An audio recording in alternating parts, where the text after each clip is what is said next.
जय हिंद एवरीवन।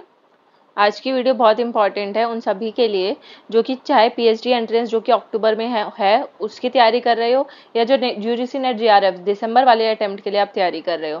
क्योंकि research aptitude या जिसको हम रिसर्च मेथोडोलॉजी भी बोलते हैं, दोनों में क्वेश्चन सेम रहते हैं। ठीक है, तो आपको हेल्प होगी। प्लस मैं ये पीवाईक्यूज लेकर आई हूँ, 31 सेट्स हैं, ऑलमोस्ट 100 क्वेश्चन आपको यहाँ पे देखने को मिलेंगे और मोस्ट एक्सपेक्टेड इंपॉर्टेंट क्वेश्चन देखने को मिलेंगे। हिंदी और इंग्लिश दोनों में अवेलेबल है, तो आप को मीडियम का भी दिक्कत नहीं होगा। प्लस मैं आपको ये बताना चाहती हूँ कि इसके अलावा मेरी पीवाईक्यू सीरीज चल रही है पीएचडी एंट्रेंस वालों के लिए। उसमें मैंने पीवाईक्यूज करवाए हैं पॉलिटिकल साइंस के। प्लस उसमें यही पीवाईक्यूज आपको हेल्पफुल होंगे यूजीसी नेट जीआरएफ के लिए भी। तो वो आप प्लेलिस्ट पक्का से देखना, चाहे यूजीसी नेट जीआरएफ की तैयारी कर रहे हो या एंट्रेंस की तैयारी कर रहे हो, क्योंकि जो क्वेश्चंस रहते हैं पॉलिटिकल साइंस के कॉन्सेप्ट्स तो सेम रहते हैं। प्लस आधे से ज़्यादा क्वेश्चन पीएचडी एंट्रेंस में जो आए होते हैं वो नेट जीआरएफ में भी रिपीट होते हैं। तो इस बार का जो पीएचडी एंट्रेंस होगा उसका भी क्वेश्चन पेपर आप करना अच्छे से, प्रैक्टिस मैं करवा दूंगी चैनल पे, एक बार पेपर हो जाए तो वो सेम क्वेश्चन आपको कहीं ना कहीं इस बार के जीआरएफ दिसंबर में भी देखने को मिल सकते हैं। और ये मोस्ट एक्सपेक्टेड क्वेश्चंस हैं, क्योंकि हमेशा यही क्वेश्चंस घुमा फिरा के आते हैं। इसको मैं आपको 100% गारंटी के साथ लिख के दे सकती हूँ, क्योंकि ये मेरी शॉर्ट स्ट्रैटेजी है। मैंने खुद ये यूज़ करके देखा था जब मैं ये क्वेश्चन सॉल्व करके गई थी। तो एटलीस्ट आप मान लो 50 में से 40 क्वेश्चन ऐसे थे जो प्रीवियस ईयर से आए थे, बस लैंग्वेज चेंज थी और कॉन्सेप्ट सेम रहते हैं। जैसे 4 ऑप्शन होते हैं हर उसके, तो 4 ऑप्शन में से इस बार इस ऑप्शन से पूछ लिया तो अगली बार इस ऑप्शन से पूछा हुआ है, तो हमेशा सेम रहता है। और बाकी 4-5 क्वेश्चन ऐसे होते हैं जो कभी सुने नहीं होते, उसमें तो हर कोई फंसता है। तो मैं 4-5 क्वेश्चन ना देके अगले 40 क्वेश्चन की तैयारी अच्छे से करनी है। तो स्टार्ट करते हैं आज का वीडियो एंड एक एक करके क्वेश्चन सॉल्व करना स्टार्ट करते हैं। तो स्टार्ट करने से पहले मैं आपको बता दूं कि ये जो पीडीएफ है ये मैंने तलवीर सर से लिया है। इन्होंने 31 सेट्स के यूनिट वाइज हमें पीडीएफ बना के अपने ग्रुप पे भेजे थे। तो जब मैं पढ़ रही थी उनसे, इसी साल मैंने जब जून वाला अटैम्प्ट क्लियर किया तो उसके लिए मैंने ये पीडीएफ डाउनलोड किए थे, तो मेरे पास पढ़े थे। तो मैंने सोचा क्यों ना यही क्वेश्चन प्रैक्टिस कराए जाए। तो आप तलवीर सर से भी पढ़ सकते हो, काफ़ी अच्छा पढ़ाते हैं वो पेपर 1। तो अब एक एक करके क्वेश्चन सॉल्व करना स्टार्ट करते हैं। सबसे पहले हम स्टार्ट करते हैं 21 फरवरी के मॉर्निंग शिफ्ट के क्वेश्चंस जो आए थे। अब 21 फरवरी को कोई सब्जेक्ट का एग्जाम हुआ होगा, उसके मॉर्निंग शिफ्ट के क्वेश्चन है सिर्फ रिसर्च एप्टीट्यूड के, कि उस शिफ्ट में रिसर्च एप्टीट्यूड से या रिसर्च मेथोडोलॉजी से क्या क्वेश्चन आए थे। तो पहला क्वेश्चन है, use of theory in social science research is important as it provides. तो सोशल साइंस रिसर्च में थ्योरी का यूज़ क्यों इंपॉर्टेंट है। हिंदी मीडियम वाले यहाँ पे अपना क्वेश्चन पढ़ सकते हो आप आराम से। तो justification for research, access literature, contrasting framework या फिर क्वांटिटेटिव डाटा। तो इसका जो करेक्ट आंसर है वो है जस्टिफिकेशन ऑफ रिसर्च। तो ये रहा हमारी नेक्स्ट स्लाइड पे आंसर आपको हाईलाइटेड दिख जाएगा। तो सोशल साइंस रिसर्च में थ्योरी का यूज़ क्यों इंपॉर्टेंट है, ताकि हम रिसर्च को यानी शोध को जस्टिफाई कर सकें। ठीक है, इसलिए ये इंपॉर्टेंट होता है। Next question, a sample of respondent which is available to researcher because of their access to respondents is identified as. तो एक ऐसा अगर हमने कोई रिस्पोंडेंट का एक सैम्पल लिया है जो कि रिसर्चर के पास अवेलेबल है, जो कि ठीक है, because of their access to respondent, क्योंकि उसके पास एक्सेस था उस रिस्पोंडेंट का जिसके साथ वो शोध करना चाहता था रिसर्चर। रिस्पोंडेंट यानी कि कौन, यानी कि जिसके साथ हम रिसर्च करना चाहते हैं, जो हमारा पार्टिसिपेंट है एक तरीके से, वो होता है हमारा रिस्पोंडेंट। ठीक है, जैसे आप इंटरव्यू लेते हो तो आप इंटरव्यूअर हो, जो इंटरव्यू का आंसर दे रहा है वो क्या है, आपका रिस्पोंडेंट है। ठीक है, और आपने उस रिसर्चर, उस रिस्पोंडेंट को, उस पर्टिकुलर पार्टिसिपेंट को इसलिए चुना क्योंकि आपके पास उसका एक्सेस था। ठीक है, कि आप उस तक पहुंच सकते थे, मतलब आपके लिए इजी था पहुंचना, आपका कोई रिलेटिव था या आपका कोई फ्रेंड था, तो आपने उसके पास जाके अपना इंटरव्यू ले लिया या अपना सैंपल साइज ले लिया। तो इसको हम क्या बोलेंगे, रैंडम सैम्पलिंग बोलेंगे, कोटा सैम्पलिंग बोलेंगे, स्नोबॉल सैम्पलिंग बोलेंगे, या कन्वीनियंस सैम्पलिंग बोलेंगे। ऑब्वियसली कन्वीनियंस सैम्पलिंग बोलेंगे ना, क्योंकि उसको कन्वीनियंट लगा, अब उसने अपने अनुसार किया वो काम, कि हाँ ये मेरे लिए इजी है और मेरे पास इस रिस्पोंडेंट का एक्सेस है, मैं यहाँ तक आराम से पहुँच सकता हूँ, तो इसलिए मेरे कन्वीनियंट के अकॉर्डिंग उसने जो सैंपल लिया, इसको हम बोलते हैं कन्वीनियंस सैम्पलिंग। नाम में इसका छुपा हुआ है, बस आपको इसका स्टेटमेंट का मतलब समझ आना चाहिए था।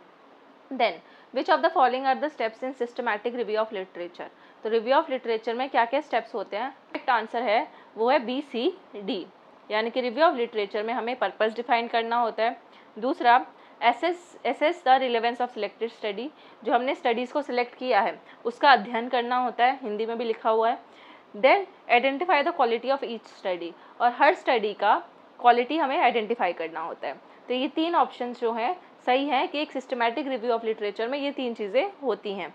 ठीक है, रिव्यू ऑफ लिटरेचर आपको सबको पता है क्या होता है, जब हम कोई बुक या जर्नल आर्टिकल वगैरह पढ़ते हैं और उसमें से हम अपना कंटेंट निकालते हैं। अब रिव्यू ऑफ लिटरेचर के ज़रूरी नहीं है कि हम आर्काइवल रिकॉर्ड्स को सर्च करें। ठीक है, आर्चीव होता है ना, जैसे व्हाट्सएप में भी आप आर्चीव का ऑप्शन आ गया, आर्काइव का ऑप्शन आ गया, तो आपको पता होगा वो क्या होता है। तो आर्काइवल रिकॉर्ड्स जो हिडन रिकॉर्ड्स होते हैं, अभिलेखों की खोज करना, तो वो ज़रूरी नहीं है कि हमें कोई कंटेंट ढूंढना है तो हमें पुराने रिकॉर्ड्स या जो हिडन रिकॉर्ड्स ढूंढने पड़ेंगे।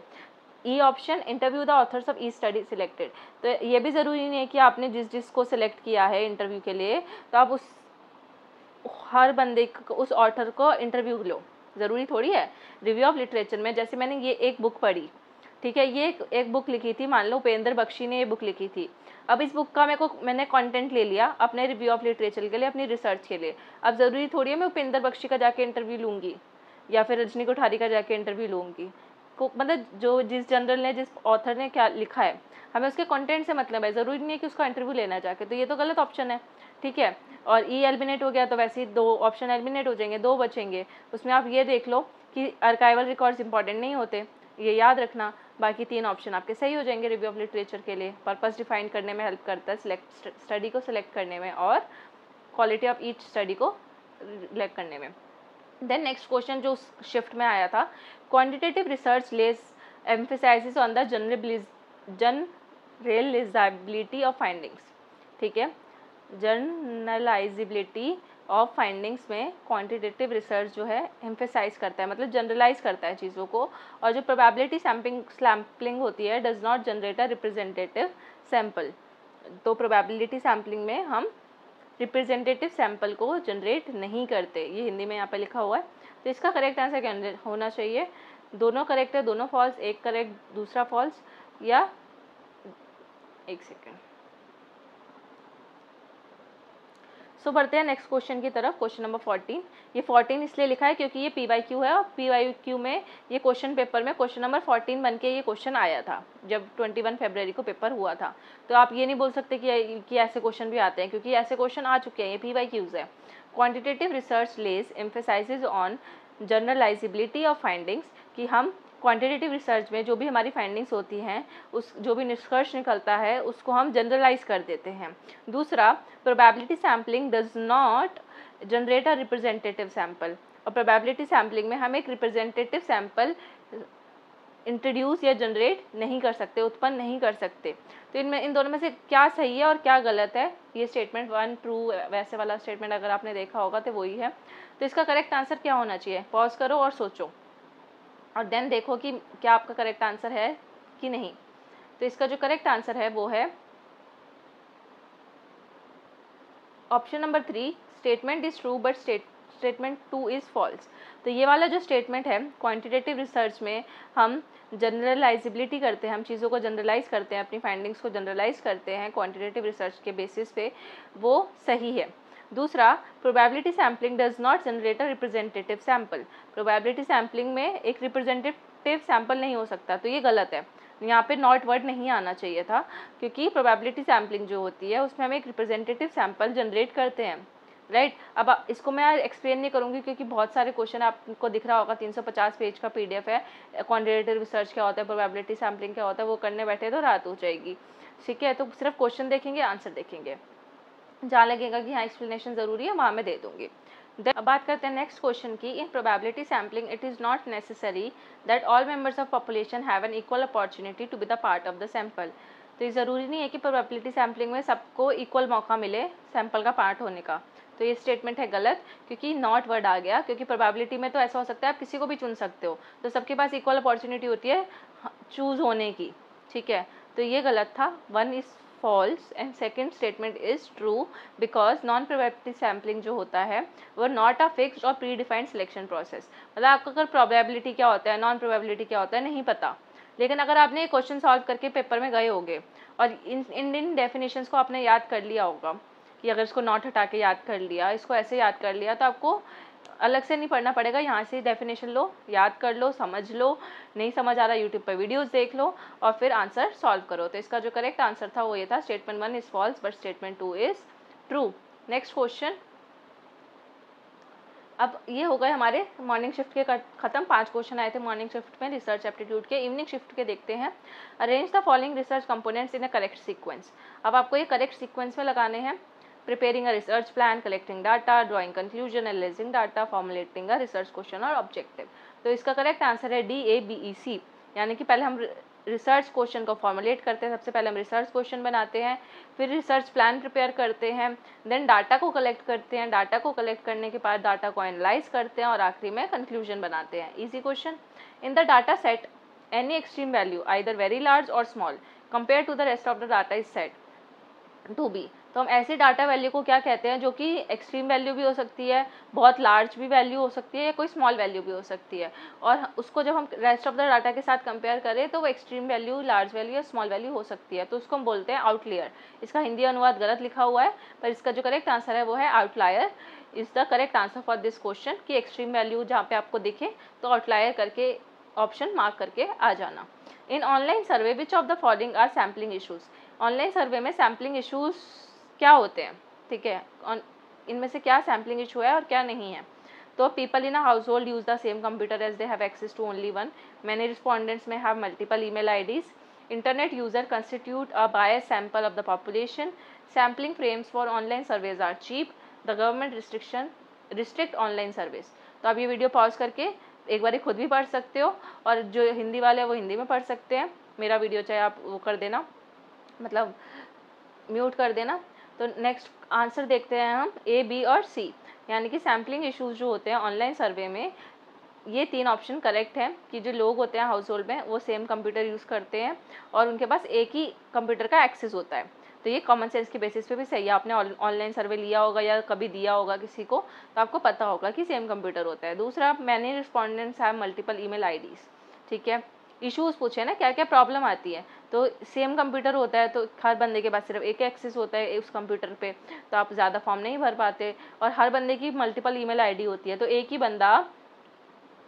बंदा बहुत सारे फॉर्म भर सकता है, ठीक है। तो बहुत सारे फॉर्म भर देगा तो उसमें प्रॉब्लम आ जाएगी कि एक ही बंदे के हमने अलग अलग आईडी से सेम रिस्पॉन्ड ले लिया, तो वो उसमें हमारा जो डाटा है वो बायस डाटा हो जाएगा। तीसरा, internet user constitute a bias sample of the population. और जो इंटरनेट यूज़र्स होते हैं वो बायस्ड होते हैं, ठीक है, पॉपुलेशन का बायस सैंपल होता है, ठीक है। Then sampling frames for online are cheap, ये तो प्रॉब्लम नहीं है, ये तो अच्छी बात है, तो ये डी ऑप्शन होगा नहीं। The government restrict online service, और गवर्नमेंट ने ऑनलाइन सर्विस को रिस्ट्रिक्ट कर दिया है, तो ये भी गलत है, ऐसा कुछ नहीं किया है गवर्नमेंट ने। तो लॉजिकली ये 3 ऑप्शन करेक्ट है। जो डी ऑप्शन है वो एडवांटेज है, हमसे इश्यूज़ पूछे थे, प्रॉब्लम पूछी थी। देन बात करते हैं नेक्स्ट क्वेश्चन की, एक second. Mean of a data set is equal in two. तो mean of data set is equal in two, ये क्वेश्चन ड्रॉप कर दिया गया था, इसका कोई फर्स्ट सेकंड थर्ड या इंटर क्वार्टाइल रेंज नहीं है, ठीक है। लाइक को relation statistical regression examines the association और रिलेशनशिप वेरिएबल्स। जो कोरिलेशन की तरह जो स्टैटिस्टिकल रिग्रेशन होता है वो रिलेशनशिप वेरिएबल्स को एग्जामिन करता है कि दो वेरिएबल के बीच में क्या रिलेशन है, वो कौन देखता है, स्टैटिस्टिकल रिग्रेशन देखता है, ये सही है कि नहीं। Then primary purpose of regression is prediction, और प्राइमरी पर्पस जो होता है वो प्रिडिक्शन होता है। तो क्या सही आंसर है, दोनों ही करेक्ट स्टेटमेंट है, और दोनों ही स्टेटमेंट करेक्ट है। तो आपको ये दोनों स्टेटमेंट अभी के अभी याद कर लो कि स्टैटिस्टिकल रिग्रेशन क्या होता है, क्योंकि ये कुछ ऐसे कॉन्सेप्ट्स है जो आपको बुक में नहीं मिलेंगे, आपको वैसे PYQs में ही देखने को मिलेंगे, और आपको यहीं से इसकी डेफिनेशन याद करनी है या फिर गूगल पे थोड़ा सा सर्च करना है। देन मॉर्निंग शिफ्ट के 22 फरवरी के मॉर्निंग शिफ्ट के क्वेश्चन जो रिसर्च एप्टीट्यूड से आए थे। We accept a hypothesis when it should be rejected, we say type 1 error has been made. जब हम एक हाइपोथेसिस को एक्सेप्ट कर लेते हैं बल्कि वो रिजेक्टेड था, ठीक है, तो वो टाइप 1 एरर होता है। दूसरा, if we reject hypothesis when it should be accepted, we say type 2 error. अब टाइप 1 एरर और टाइप 2 एरर मैंने एक रीसेंट शॉर्ट्स डाला है, ब्लैक एंड वाइट में आपको दिखेगा वो शॉर्ट, और मैंने उसमें बहुत अच्छी ट्रिक बताई है कि 100 गुनहगार छूट जाए पर एक मासूम को सज़ा नहीं होनी चाहिए। तो उससे आपको इजीली पता चल जाएगा कि टाइप 1 एरर क्या है, टाइप 2 एरर क्या है, और आप कभी भी इसका डिफरेंस नहीं बोलोगे। तो टाइप 1 बड़ा एरर होता है जिसमें हम सच को झूठ मान लेते हैं, ठीक है। तो इसका जो करेक्ट आंसर है, एक सेकेंड, ये विंडो, दोनों ही स्टेटमेंट फॉल्स है क्योंकि ये ऊपर नीचे दे रखी हैं। यहाँ पे टाइप 2 एरर है कि हम टाइप 2 एरर में एक्सेप्ट करते हैं हाइपोथेसिस को, जब हमें रिजेक्ट करना होता है और हम एक्सेप्ट कर लेते हैं। वेयर एज टाइप 1 एरर में हम क्या करते हैं, टाइप 1 एरर में we reject hypothesis when it should be accepted. तो ये होगा, दोनों ही स्टेटमेंट इसलिए फॉल्स है क्योंकि क्रॉस करके दे रखी थी। इस बार नेट के पेपर में बहुत सारे क्वेश्चन ऐसे आए थे जिनका आंसर यही था, ऑप्शन 2, क्योंकि ऊपर वाला आंसर नीचे दिया हुआ था और नीचे वाला ऊपर दिया हुआ था। तो ये भी एक ट्रिक हो सकती है कि आप पता लगा सकते हो कि कुछ क्वेश्चन में अगर ऐसे क्वेश्चन आए तो ट्रू है या फॉल्स है, अच्छे से सोचो। हो सकता है कि ऊपर वाला नीचे दे रखा हो, नीचे वाला ऊपर दे रखा हो, ठीक है। So coming to the next question, which of the following software are use for checking plagiarism. Plagiarism के लिए आप कौन सा सॉफ्टवेयर यूज़ करते हो, टर्निटिन, ई-व्यू, स्कॉपस, उरकुंड या क्यूटेक्स। काफ़ी सारे सॉफ्टवेयर के आपने नाम सुने भी होंगे। टर्निटिन सबको ईजी लगता है, टर्निटिन है, उरकुंड है और क्यूटेक्स्ट है, जो कि सॉफ्टवेयर हमारे प्लैग चेक के लिए यूज़ होते हैं। तो इन 3 सॉफ्टवेयर का नाम याद रखो पहली बात, और इन दोनों का याद रखो कि ये प्लेजरिज्म सॉफ्टवेयर नहीं है। तो आपको दोनों ही चीज़ें याद करनी है, ये 3 नाम भी याद रखने हैं कि उरकुंड, क्यूटेक्स्ट और टर्निटिन प्लेजरिज्म चेक करने के लिए होता है। ई-व्यू और स्कोपस प्लेजरिज्म चेक करने के लिए नहीं होता, ये एक ई लर्निंग टूल है बेसिकली, जो कि हम आगे पढ़ेंगे आईसीटी के, आप उसमें जब पढ़ोगे तब पता आपको दिखेगा। तो ये ठीक है। देन चलते हैं नेक्स्ट क्वेश्चन की तरफ, एक सेकेंड। हाँ, which of the following methods are use to measure reliability in research. तो रिसर्च में हम एक जो रिसर्च है वो कितनी रिलायबल है कैसे पता चलेगा, तो ऑब्वियसली टेस्ट, रीटेस्ट से, स्प्लिट हाफ से और इंटरेटर से। अब ये तीन क्या होते हैं, आप तलवीर सर का वीडियो देख सकते हो, बहुत अच्छे से उन्होंने समझा रखे हैं। आप कोई भी अगर ये रिलायबिलिटी मेजर करने के लिए मेथड जब आप गूगल पे या यूट्यूब पे डालोगे तो आपको दिख जाएंगे ये सारे मेथड्स क्या होता है, आपको समझ आ जाएगा। तो जैसे मैंने बोला कि 350 पेज का पीडीएफ है ऑलमोस्ट, तो मैं एक पूरा हम अभी यहाँ पे नहीं कर सकते। मैंने भी इसकी पीडीएफ में अपने नोट्स, खुद के नोट्स बनाए हुए हैं, मैं आपको वो भी शेयर कर दूँगी। तो अभी बस इतना याद रखो कि रिलायबिलिटी मेजर करने के लिए हम टेस्ट करते हैं, स्प्लिट हाफ करते हैं और इंटरेटर करते हैं। चेन रिफ्लेक्ट सैम्पलिंग और जजमेंटल टेस्ट इसका पार्ट नहीं होते, इनसे हम रिलायबिलिटी चेक नहीं करते। तो जिनसे करते हैं सिर्फ उनका नाम याद रखो। T test are appropriate only when the dependent variables being measured are continuous. अगर डिपेंडेंट वेरिएबल्स कॉन्टिन्यूस वेरिएबल्स होते हैं तभी हम टी टेस्ट को अप्रोप्रिएटली मेजर कर सकते हैं, अदरवाइज नहीं कर सकते। काई स्क्वायर टेस्ट जो होता है या स्टैटिस्टिक्स, वो हमें अलाउ करता है to test hypothesis using both continuous and ordinal data. Continuous और ऑर्डिनल डाटा दोनों के लिए होता है। तो ये जो ऑप्शन नंबर 1 है वो ट्रू है और सेकंड जो है वो फॉल्स है। जो टी टेस्ट होता है ये सही लिखा है कि टी टेस्ट सिर्फ और सिर्फ डिपेंडेंट वेरिएबल्स के लिए होता है जो कि कॉन्टिन्यूस हो। जो काई स्क्वायर स्टैटिस्टिक्स होता है अलाउ करता है to test hypothesis using both continuous and ordinal data. तो ये गलत है कि जो काई स्क्वायर टेस्ट है वो सिर्फ दोनों पे नहीं अप्लाई होता, वो सिर्फ ऑर्डिनल पे अप्लाई होता है, ठीक है। UGC care list includes all the Scopus, Web of Science and MLA Index journals. Open Access journals are predatory journals. तो इसका जो करेक्ट आंसर है ये predatory journals नहीं होते। अब आपका काम है सर्च करना कि predatory journals होते क्या हैं। अगर open access journal predatory journals नहीं होते तो ये क्या होते हैं, ठीक है। खुद क्योंकि जब मैंने सॉल्व किया था ना, मैं जो मुझे नहीं आता था मैं सीधा गूगल पे जाती थी, उसको टाइप करती थी और सीधा ये देखती थी कि अच्छा इसका मीनिंग क्या है, ठीक है। तो आपको स्टेटमेंट 2 predatory journals क्या होता है वो भी मैंने इसके भी नोट्स बनाए हुए थे अलग से कि क्या होते हैं प्रेडेटरी जर्नल्स। तो ये गलत है ऑप्शन है, ओपन एक्सेस जर्नल्स का इनसे कुछ लेना देना नहीं है। और ये सही है कि यूजीसी केयर लिस्ट जो होती है उसमें ये सब चीज़ें होती हैं। देन बात करते हैं नेक्स्ट क्वेश्चन की। आ गए हम इवनिंग शिफ्ट पे। वाइल रीडिंग रिसर्च पेपर और research reports often one comes across the abbreviation viz, which means. अब विज का मतलब क्या होता है, विज वर्ड जो यहाँ पे लिखा हुआ है इसका मतलब क्या है, तो विज का मतलब है नेमली, ठीक है। क्या है, नेमली, ये आपको दिख गया होगा यहाँ पे।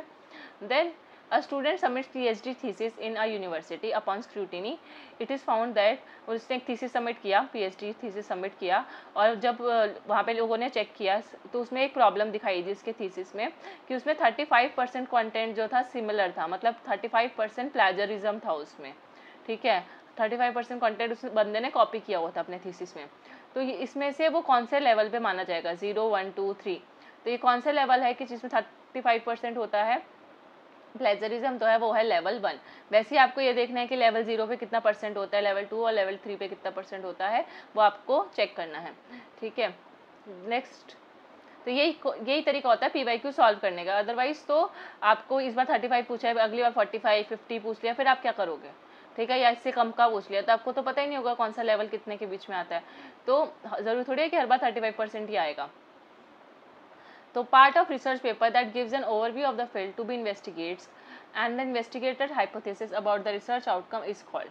तो इसको क्या बोलते हैं कि ऐसा part of research paper that gives an overview, ठीक है, ओवरव्यू की बात हो रही है, सिर्फ आपको कीवर्ड देखना है और पता लगाओ कि ओवरव्यू देता है किस बारे में, रिसर्च आउटकम के बारे में। तो क्या होता है, एब्स्ट्रैक्ट होता है या इंट्रोडक्शन, रिजल्ट या मेथड। तो रिजल्ट तो नहीं होगा ना मेथड होगा, राइट। तो करेक्ट ऑप्शन क्या होगा, इंट्रोडक्शन। एब्स्ट्रैक्ट भी होता है पर एब्स्ट्रैक्ट इससे थोड़ी सी छोटी समरी टाइप्स होता है जो हम सबसे ऊपर ऊपर लिखते हैं आर्टिकल में, ठीक है, आर्टिकल में लिखते हैं। पर एक सेकेंड, ये हैंग हो गया फिर से। तो introduction is the correct answer. Introduction में हम ओवरव्यू देते हैं और जब भी आप इंट्रोडक्शन में लिखते हो तो आप पूरा ओवरव्यू देते हो। देन अब ये ठीक हो गया, लैपटॉप बीच बीच में हैंग हो जा रहा है। सो पढ़ते हैं नेक्स्ट क्वेश्चन की तरफ, एक सेकेंड। हाँ, a study in which a group of participant is observed and measured over a period of time refers to. तो ऐसा कौन सी स्टडी है जिसमें हम पार्टिसिपेंट्स को ऑब्जर्व करते हैं over a period of time. तो या तो लॉन्गिट्यूडनल और क्रॉस सेक्शनल के बीच का अगर आपको डिफरेंस पता होगा तो आप आराम से पता लगा सकते हो कि लॉन्ग पीरियड के लिए या शॉर्ट पीरियड के लिए। तो ऑब्वियसली इसका जो करेक्ट आंसर है वो है लॉन्गिट्यूडनल रिसर्च, क्योंकि ये over a period of time की बात कर रहा है, लंबे समय की बात कर रहा है।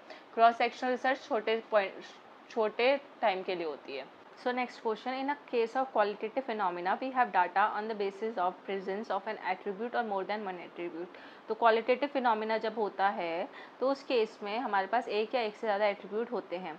दूसरा, ये जो डाटा मेंशन है स्टेटमेंट 1 अबव यानी यहाँ पे जो स्टेटमेंट 1 मेंशन है ऊपर, उस पर जो डाटा मेंशन है द सैम्पलिंग डिस्ट्रीब्यूशन में टेक द फॉर्म ऑफ, और कौन से डाटा की बात हो रही है, क्वालिटेटिव डाटा की। तो क्वालिटेटिव डाटा में जो सैम्पलिंग डिस्ट्रीब्यूशन होता है वो किसकी फॉर्म ले सकता है, किसकी शेप ले सकता है, बायनॉमिनल प्रोबेबिलिटी डिस्ट्रीब्यूशन की शेप ले सकता है। तो इसका जो करेक्ट आंसर है वो होगा, दोनों ही स्टेटमेंट हमारी सही हैं, क्योंकि इसमें ये दोनों स्टेटमेंट सही बात कर रही हैं। तो आपको ये दोनों स्टेटमेंट अच्छे से याद कर लेनी है कि इसमें एक से ज़्यादा एट्रीब्यूट होते हैं और इसमें बायनॉमिनल प्रोबेबिलिटी डिस्ट्रीब्यूशन होता है क्वालिटेटिव डाटा में। नेक्स्ट, मॉर्निंग शिफ्ट का 23 फरवरी का ये क्वेश्चन है, null hypothesis, Z test, T test, ये सब आपको पढ़ने हैं, ठीक है। तो इन क्वेश्चन के बेसिस पे आपको पता लगाना होता है कि और क्या क्या कॉन्सेप्ट्स हमें पढ़ने होते हैं। जैसे ये क्वेश्चन आपको दिखा तो आप नल हाइपोथेसिस क्या होता है वो पढ़ लो, ऑल्टरनेट हाइपोथेसिस पढ़ लो, type 1 type 2 error, Z test, T test, ANOVA, उनसे रिलेटेड एक एक डेफिनेशन पढ़ लो। तो आपके फिर ये ऐसे क्वेश्चन गलत नहीं होंगे। ये होता है सही तरीका क्वेश्चन सॉल्व करने का। Then null hypothesis for testing of difference between means. तो हम नल हाइपोथेसिस जब दो मीन्स के बीच का डिफरेंस टेस्ट करता है, जिसको हम HO भी बोलते हैं, तो ये क्या लिखा हुआ है, ये होता है हमारे पॉपुलेशन मीन्स। तो जहाँ पे पॉपुलेशन मीन जो 1 है वो पॉपुलेशन मीन 2 के इक्वल नहीं है, अनइक्वल है। यहाँ पे लिखा भी हुआ है, ये क्या रिप्रेजेंट करते हैं, पॉपुलेशन मीन्स। सो ये दो पॉपुलेशन मीन्स है और ये अनइक्वल है, ठीक है, रिस्पेक्टिवली। तो ये क्या स्टेटमेंट सही है, तो no, this statement is not right, because ये पॉपुलेशन मीन इक्वल होने चाहिए ना कि अनइक्वल। तो ये इक्वल होता तब सही होते हैं। दूसरा, जेड टेस्ट पूछा है कि जेड टेस्ट हम कब लगाते हैं। तो जेड टेस्ट हम लगाते हैं जब सैंपल पॉपुलेशन स्मॉल हो और पॉपुलेशन वेरिएंस नहीं पता हो। तो ये भी गलत है।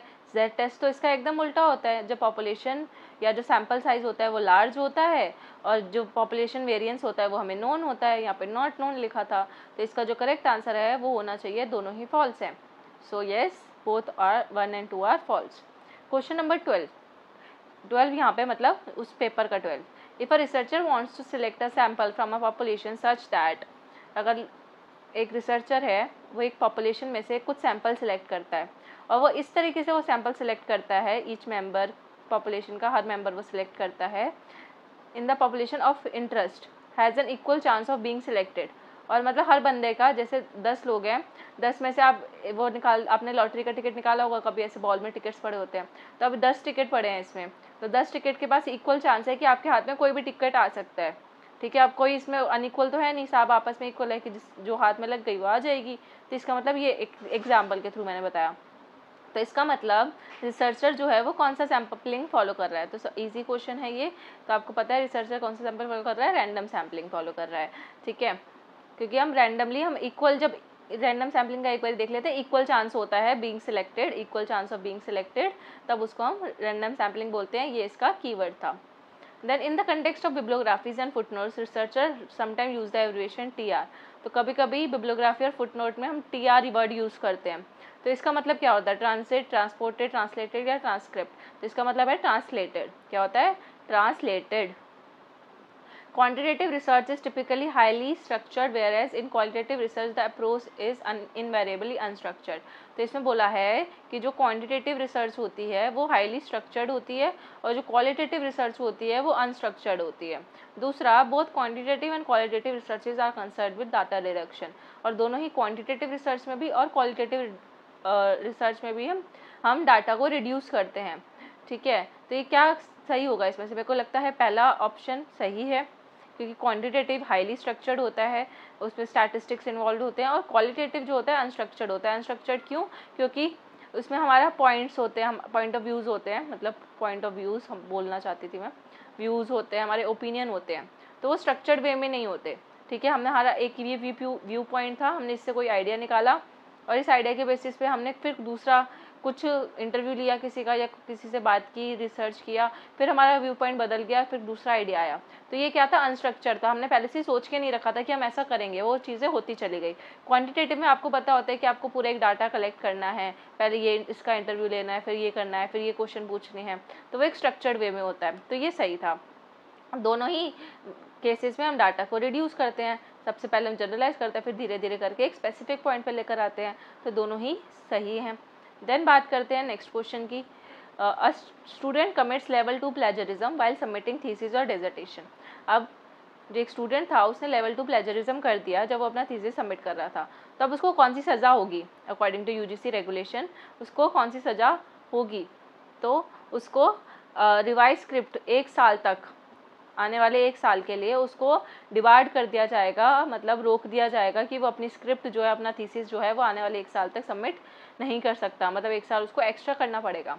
ठीक है, और बाकी ये 3 कंप्लेंट्स है, आपको पता लगाना है कि ये 3 कंप्लेंट्स जो कंप्लेंट्स कह रही हूँ, मतलब ये जो 3 पनिशमेंट है वो कब मिलती है, 6 महीने वाली और 1 साल से की नहीं कर सकते ये वाली, तो आपको वो कौन से लेवल पे मिलती है, तो वो भी आप देखना। ठीक है, और जो जितना ज़्यादा लेवल होगा, जैसे लेवल 4 तक हो गया, तो फिर आपको जेल भी हो सकती है।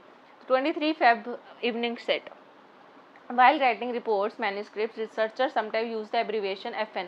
अब आपको देख रहे हो FN वाले कितने ज़्यादा आ रहे, तो FN का मतलब सबको पता है फुट नोट्स होता है, तो इसका जो करेक्ट आंसर है वो है फुट नोट। पैरामेट्रिक टेस्ट क्या होता है और नॉन पैरामेट्रिक टेस्ट क्या होता है वो भी पढ़ लेना। पैरामेट्रिक टेस्ट जो होता है वो ऑर्डिनल और नॉमिनल स्केल डाटा पे अप्लाई नहीं होता। दूसरा स्टेटमेंट कहता है पैरामेट्रिक टेस्ट जो होता है वो किसी पर्टिकुलर डिस्ट्रीब्यूशन या कॉन्सिक्वेंशियल असम्पशन के लिए नहीं होता। ठीक है, तो इसका जो है पहला सही है कि पैरामेट्रिक टेस्ट ऑर्डिनल और नॉमिनल स्केल पे अप्लाई नहीं होता, ये सही है। ठीक है, और स्टेटमेंट जो 2 जो लिखा है कि पैरामेट्रिक टेस्ट जो है do not suppose any particular distribution and the consequential assumption, तो ये गलत है, यहाँ पे नॉट वर्ड नहीं आना था, यहाँ पे होना था कि जो पैरामेट्रिक टेस्ट होता है वो एक पर्टिकुलर डिस्ट्रीब्यूशन से रिलेटेड होता है और उसका कुछ ना कुछ कॉन्सिक्वेंशियल यानी कि परिणामी धारणाएं भी होती हैं। ठीक है, तो नॉट की वजह से स्टेटमेंट 2 इज फॉल्स।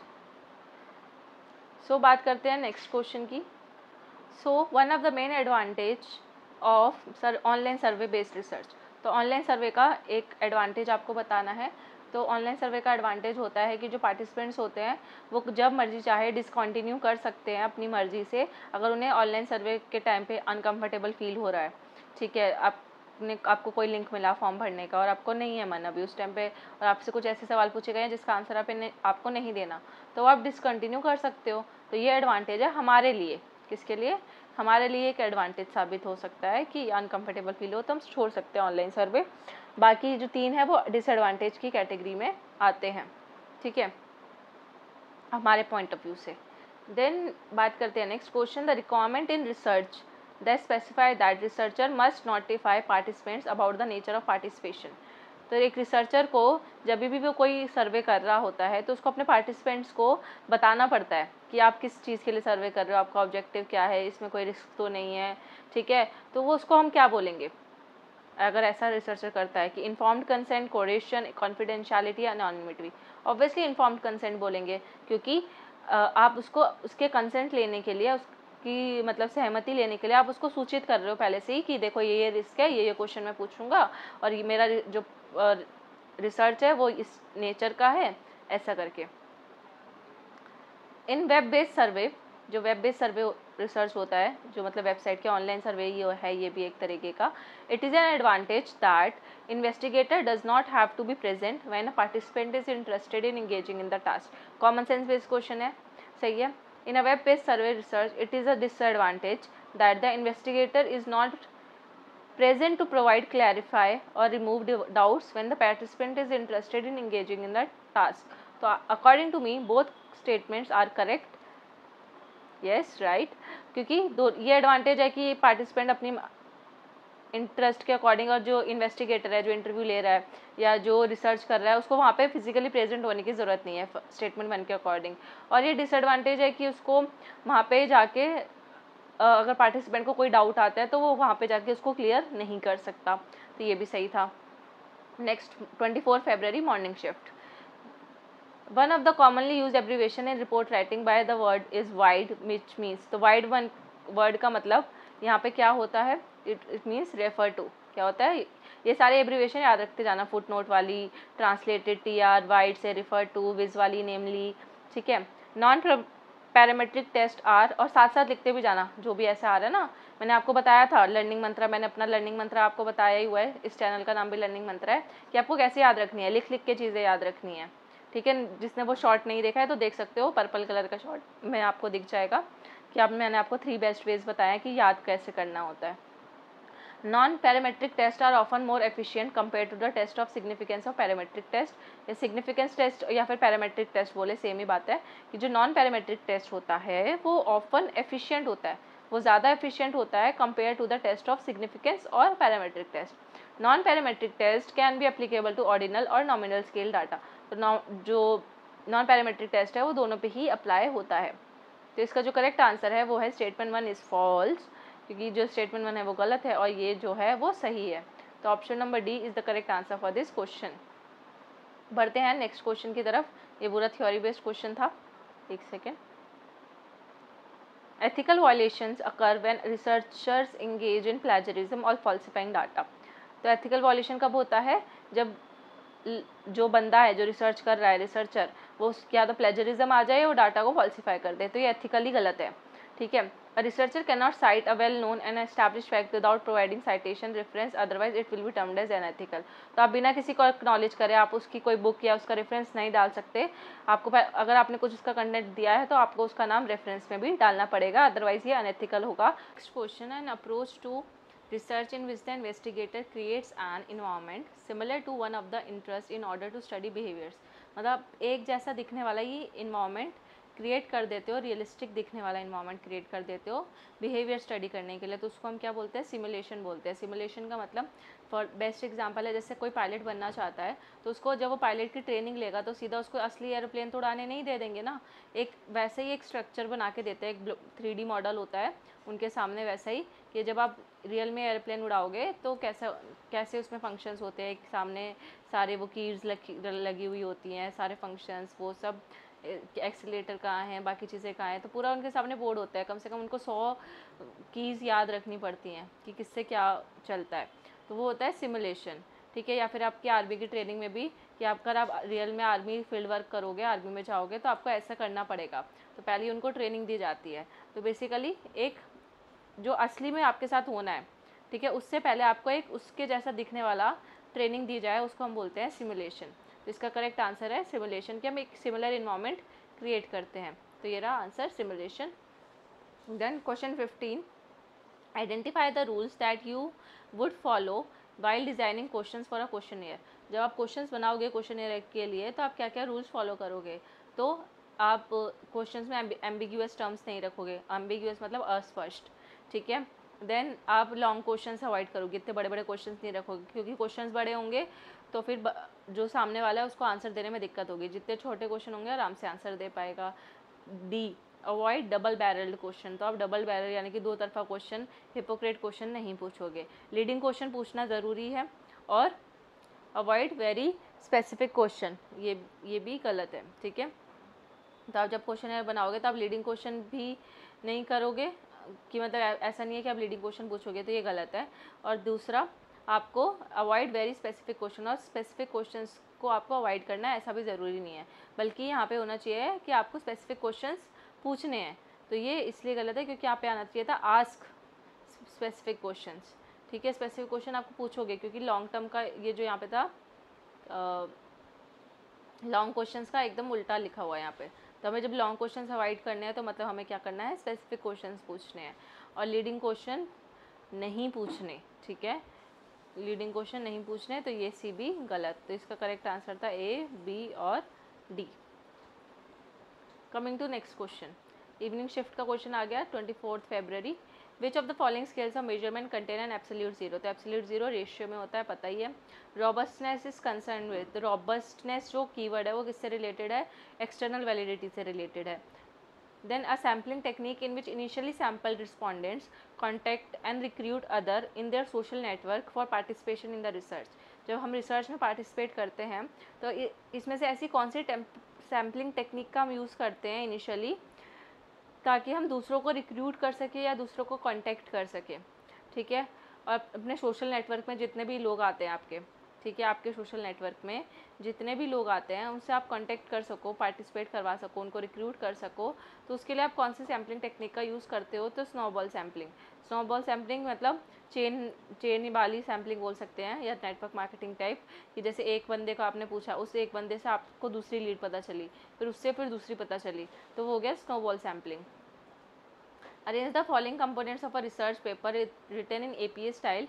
तो एपीए स्टाइल में जो पेपर लिखा जाता है उसको करेक्ट ऑर्डर में लगाना है। कि जब आप कोई रिसर्च पेपर लिखोगे तो सबसे पहले क्या लिखोगे, तो ऑब्वियसली सबसे पहले आपके क्या होगा, एब्स्ट्रैक्ट आएगा।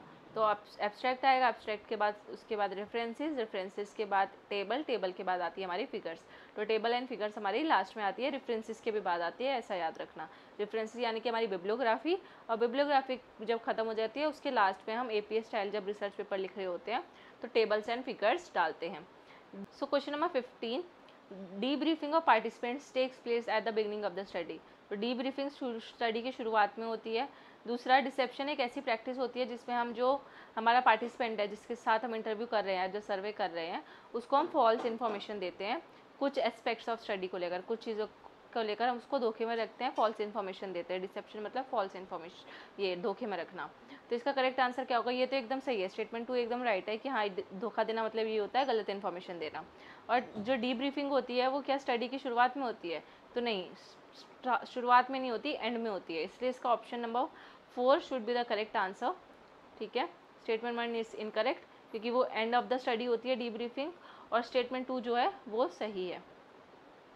मॉर्निंग शिफ्ट का नेक्स्ट शिफ्ट 28 फरवरी का question, when a researcher has no control over the variables. जब रिसर्चर का किसी भी तरीके का कंट्रोल नहीं होता वेरिएबल पे, ही और she can only report what has happened. तो वो सिर्फ वही रिपोर्ट कर सकता है जो उसके साथ हुआ है, और व्हाट इज़ हैपनिंग, या जो उसके साथ हो रहा है, क्योंकि उसका अपने वेरिएबल पे कोई कंट्रोल नहीं है, ठीक है। तो सिर्फ उस पर रिपोर्टिंग पे कंट्रोल है। तो ऐसी रिसर्च को हम क्या बोलेंगे, ऐसी रिसर्च को हम बोलेंगे एक्स पोस्ट फैक्टो रिसर्च। मतलब एक्स पोस्ट फैक्टो मतलब क्या, कि जो फैक्टो मतलब जो फैक्टर्स या जो सिचुएशन ऑलरेडी हो चुकी हैं, ठीक है, उसके बाद हम उसकी स्टडी कर रहे हैं। तो जो ऑलरेडी हो चुका है उसको तो हम बदल नहीं सकते, राइट, सिर्फ हम उस पर रिपोर्ट तैयार कर सकते हैं।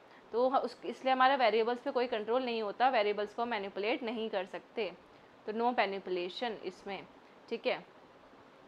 Next question, which of the following relates mainly to the issue of causality. Causality का सबसे प्रमुख रूप क्या है, इसमें मुद्दा क्या है, तो वो है internal validity.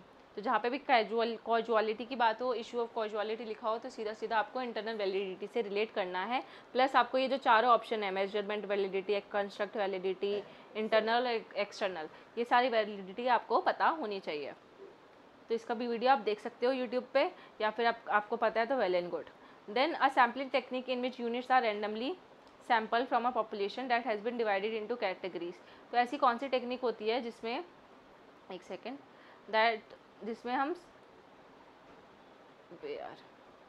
A sampling technique in which units are randomly sampled, तो रैंडमली हम सैम्पल लेते हैं उसका from a population that has been divided into categories, और उसे हम सैम्पल पॉपुलेशन को अलग अलग कैटेगरीज में डिवाइड कर देते हैं। तो इस सैम्पलिंग को हम क्या बोलते हैं? तो इसको हम बोलते हैं स्ट्रेटिफाइड रैंडम सैम्पलिंग। जब हम कैटेगरीज में बांट दें तो उसको क्या बोलेंगे? Stratified random sampling. अब आप कमेंट सेक्शन में बताओ ये हेट्रोजीनस होती है या फिर होमोजीनस होती है। Next question, debriefing involves revealing the purpose of the research to the participants. Debriefing का मतलब होता है कि आप जब पार्टिसिपेंट्स को पर्पस ऑफ द रिसर्च बता देते हो कि आपका उद्देश्य क्या है। दूसरा, debriefing of participants take place at the beginning of the study. तो यही सेम क्वेश्चन रिपीट हुआ है जो पिछले शिफ्ट में भी आया था। तो आपको पता है स्टेटमेंट 2 गलत है और स्टेटमेंट 1 जो है वो सही है। क्यों? क्योंकि डीब्रीफिंग का मतलब क्या होता है कि रिसर्च का जो पर्पस है वो आपको पार्टिसिपेंट्स को बताना होता है। ठीक है। In which of the following scales of measurement ranking of observation is not possible. तो इनमें से कौन सा है कि हम इसमें रैंकिंग नहीं कर सकते? तो ऑब्वियसली नॉमिनल, क्योंकि नॉमिनल सबसे स्टार्टिंग में आता है। ठीक है, उसमें सिर्फ हम ऑर्डिनल में हम रैंकिंग देते हैं। ठीक है, इंटरवल में भी ऑर्डिनल के फीचर्स आते हैं तो उसमें भी रैंकिंग होती है। बस नॉमिनल में सिर्फ नेम मात्र होता है, लिस्ट होती है, तो उसमें हम रैंकिंग नहीं देते। तो ये तो अच्छे से कर लेना, तो इससे आपको पता चल गया होगा कि कैसे क्वेश्चन आ रहे हैं। तो ये नेक्स्ट शिफ्ट आ गया evening shift. Applied research is concern with generalization and formulation of theory. तो अप्लाइड रिसर्च जो होती है उसमें हम थ्योरी को जनरलाइज करते हैं और फॉर्मुलेट करते हैं, थ्योरी बनाते हैं और जनरलाइज करते हैं अप्लाइड रिसर्च में। Fundamental research aimed at finding a solution for the immediate problem facing a society. तो अब ये लिखा है उल्टा सीधा, मतलब यहाँ पे आना था अप्लाइड रिसर्च और ऊपर आना था फंडामेंटल रिसर्च, तो उन्होंने क्रॉस कनेक्शन कर दिया है। तो इसलिए इसका जो होगा ऑप्शन नंबर 2 दोनों ही गलत है। ठीक है, ऊपर नीचे लिख दिया है। Then when a set of possible answers to select for a question is given to a respondent is called. तो जब आप रिस्पोंडेंट को एक सेट ऑफ क्वेश्चन देते हो और उसमें आपके पास पॉसिबल आंसर्स होते हैं, मतलब एमसीक्यू वाले क्वेश्चंस, तो एमसीक्यू वाले क्वेश्चन को आप क्या बोलोगे? फिक्स्ड चॉइस क्वेश्चन, कि आपको इन्हीं चॉइस में से सेलेक्ट करना है। तो आपने सेट ऑफ पॉसिबल आंसर दिया, मतलब 4 ऑप्शन है, 4 में से ही आपको सिलेक्ट करना है, आप कुछ अलग से ऑप्शन सिलेक्ट नहीं कर सकते। तो उसको क्लोज एंडेड या फिक्स्ड चॉइस क्वेश्चन कहते हैं। Coding schedule is an, coding schedule क्या होता है? Content analysis. तो C for coding, C for content, C O coding, C O content, दोनों में सी ओ आ रहा है, तो ऐसे याद रख लो। When a sample is chosen because it is available to the researcher, it is known as convenience sampling। पहले भी आया था पहली शिफ्ट में कि जब आपके पास सैम्पल जो आपने चूज़ किया है वो आपके पास अवेलेबल था, इसलिए आपने चूज़ कर लिया, तो आपने कन्वीनियंस के अकॉर्डिंग चूज़ किया आपने। A spurious relationship can be there when a relationship appears to exist between two variable। तो 2 वेरिएबल के बीच में जब रिलेशनशिप होता है, ठीक है, तो उसको हम स्पूरियस रिलेशनशिप बोलते हैं। Second, the relationship between 2 variable is always direct. वो दो वेरिएबल के बीच का रिलेशनशिप है वो हमेशा डायरेक्ट रिलेशनशिप होता है, without any scope for intervening variable. और उसमें किसी भी तरीके का इंटरवेनिंग वेरिएबल, मतलब जो वेरिएबल इंटरफेयर कर सके, ठीक है, एक्स्ट्रा वेरिएबल, उसका कोई स्कोप नहीं होता है, मतलब कोई बाहर से दूसरा वेरिएबल इसको इंटरफेयर नहीं कर सकता। 2 वेरिएबल्स आपस में डायरेक्टली रिलेटेड होते हैं। तो इसका जो करेक्ट आंसर है वो है स्टेटमेंट 1 इज करेक्ट। कि स्पूरियस रिलेशनशिप की आपको इससे डेफिनेशन पता चल जाएगी कि स्पूरियस रिलेशनशिप जब 2 वेरिएबल के बीच में रिलेशनशिप एग्जिस्ट करता है तो उसको स्पूरियस रिलेशनशिप कहते हैं। और दूसरा कि यहाँ पे लिखा है ऑलवेज डायरेक्ट, इन दोनों का रिलेशनशिप हमेशा डायरेक्ट रिलेशनशिप होता है, तो ऐसा नहीं है कि ज़रूरी नहीं है कि हमेशा डायरेक्ट रिलेशनशिप हो। देन अब फरवरी के सारे क्वेश्चन खत्म, मार्च के क्वेश्चन आ जाते हैं। मार्च में जो पेपर हुए थे, सर्वे research is one of the key methods in. तो सर्वे रिसर्च हम सबसे ज़्यादा कहाँ पे यूज़ करते हैं? तो सोशोलॉजी में यूज़ होती है। ठीक है, method of social research are directly link to different visions of. तो जो सोशल रिसर्च होती है वो किससे लिंक्ड होती है? मतलब अगर आपका कोई सोशोलॉजी का सब्जेक्ट है तो आपको ऐसे क्वेश्चन हमेशा करके जाने चाहिए। ठीक है, तो वो होती है सोशल रियलिटी, मतलब methods of social research are directly linked to different visions of social reality। तो अलग अलग दृष्टिकोणों से हम सोशल रियलिटी को देखते हैं सोशल रिसर्च के टाइम पे, तो ये सही है। ठीक है, grand theories of social sciences operate at. तो जो सोशल साइंसेज की ग्रैंड थ्योरीज होती हैं वो किस लेवल पे ऑपरेट करती हैं? तो ही they operate at the level of higher level of abstraction. तो किस पे? ग्रैंड थ्योरीज मतलब higher level of abstraction, grand theories higher level of abstraction. 2-3 बारी मन में पढ़ो, याद हो जाएगा। Which of the following are considered major types of qualitative research question. इनमें से क्वालिटेटिव रिसर्च क्वेश्चन कौन से हैं?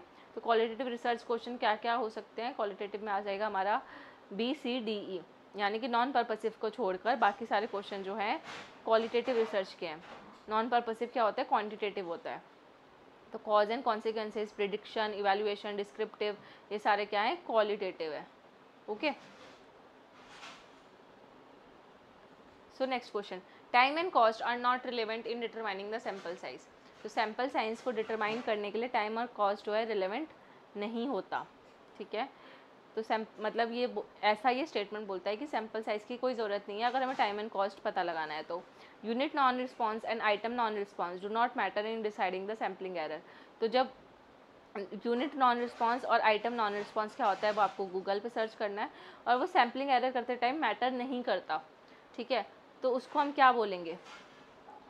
तो ये दोनों ही स्टेटमेंट जो है गलत होगा, क्योंकि दोनों में ही क्या है? नॉट लिखा है। अगर नॉट वर्ड हटा दो आप यहाँ से तो ये दोनों स्टेटमेंट करेक्ट हो जाएगा, और इसको आपको नॉट वर्ड हटा के इन दोनों स्टेटमेंट को आपको याद रखना है कि टाइम एंड कॉस्ट जो है ज़रूरी है सैम्पल साइज डिटरमाइन करने के लिए, और यूनिट नॉन रिस्पॉन्स और आइटम नॉन रिस्पॉन्स जो है वो सैम्पलिंग एरर को डिसाइड करने में बहुत बड़ा रोल प्ले करता है। ठीक है, कि आपका एरर आपके सैम्पल में एरर है कि नहीं, उसका इन दोनों आइटम्स का उसमें बहुत बड़ा रोल होता है। Then 1 March evening shift, different from being a normal distribution if a curve is skewed on the right। अगर जो कर्व है वो राइट साइड पर झुका हुआ है, नॉर्मल डिस्ट्रीब्यूशन नहीं है, तो उसको क्या बोलेंगे? तो उसको बोलेंगे पॉजिटिवली स्क्यूड। अब इसको सबसे बेस्ट तरीका क्या है याद रखने का? मतलब अगर आप बोलते हो ना आप राइट हो, ठीक है, आप सही हो, तो मतलब क्या हो? आप पॉजिटिव। और अगर आप बोलो कि लेफ्ट जो लेफ्ट वर्ड होता है वो होता है नेगेटिव से रिलेटेड। तो ऐसे याद रख लो कि अगर आपको कोई सही बोल रहा है तो मतलब क्या है? पॉजिटिव होती है वो चीज़, और अगर आपको कोई लेफ्ट साइड का है तो वो नेगेटिव, एकदम उसका उल्टा।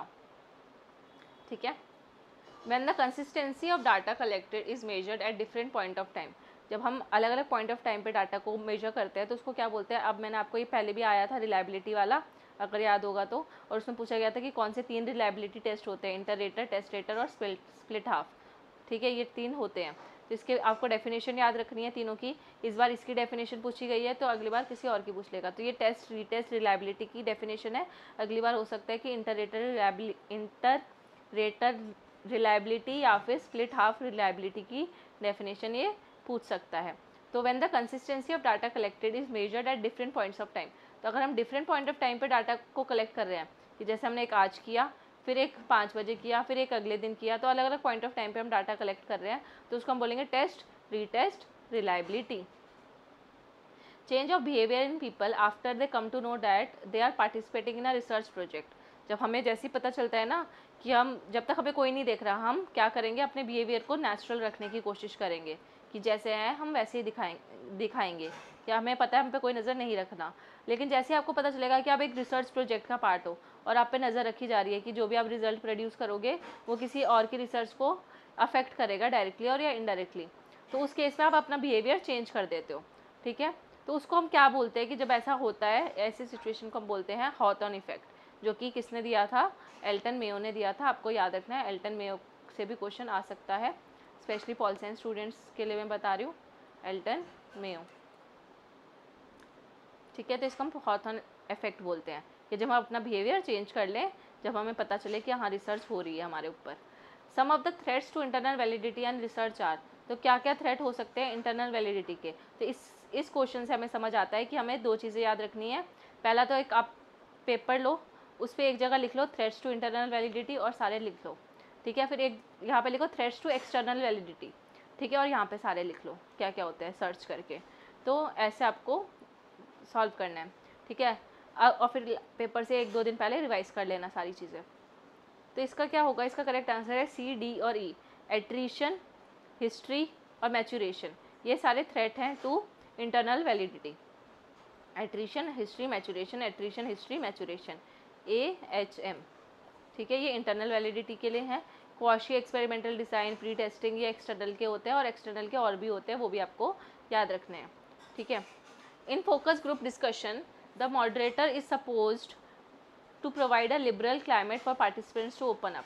ठीक है, तो आपको एज अ मॉडरेटर अपने पार्टिसिपेंट को एक लिबरल क्लाइमेट यानी कि फ्री क्लाइमेट, क्लाइमेट यानी यहाँ पे इन्वायरमेंट, आसपास का इन्वायरमेंट यानी कि नेचुरल इन्वायरमेंट नहीं, मतलब जिस इन्वायरमेंट में, जिस जगह पे आप उससे इंटरव्यू ले रहे हो, ठीक है, ऑफिस में ले रहे हो, पार्क में ले रहे हो, वो वाला इन्वायरमेंट एक लिबरल इन्वायरमेंट होना चाहिए, मतलब एक अच्छा इन्वायरमेंट होना चाहिए, और ताकि जो पार्टिसिपेंट है वो ओपनली आपसे चीज़ें डिस्कस कर पाए, तभी आपका रिसर्च अच्छा माना जाता है। तो फोकस ग्रुप डिस्कशन ये होता है। दूसरा, participants of focus group discussion should rank individual experience for comparison. और जो फोकस ग्रुप डिस्कशन में जो पार्टिसिपेट कर रहा है तो उसका एक्सपीरियंस फॉर कंपैरिजन हमें देखना होता है। तो इसका जो करेक्ट आंसर है वो है 1 is true and 2 is false.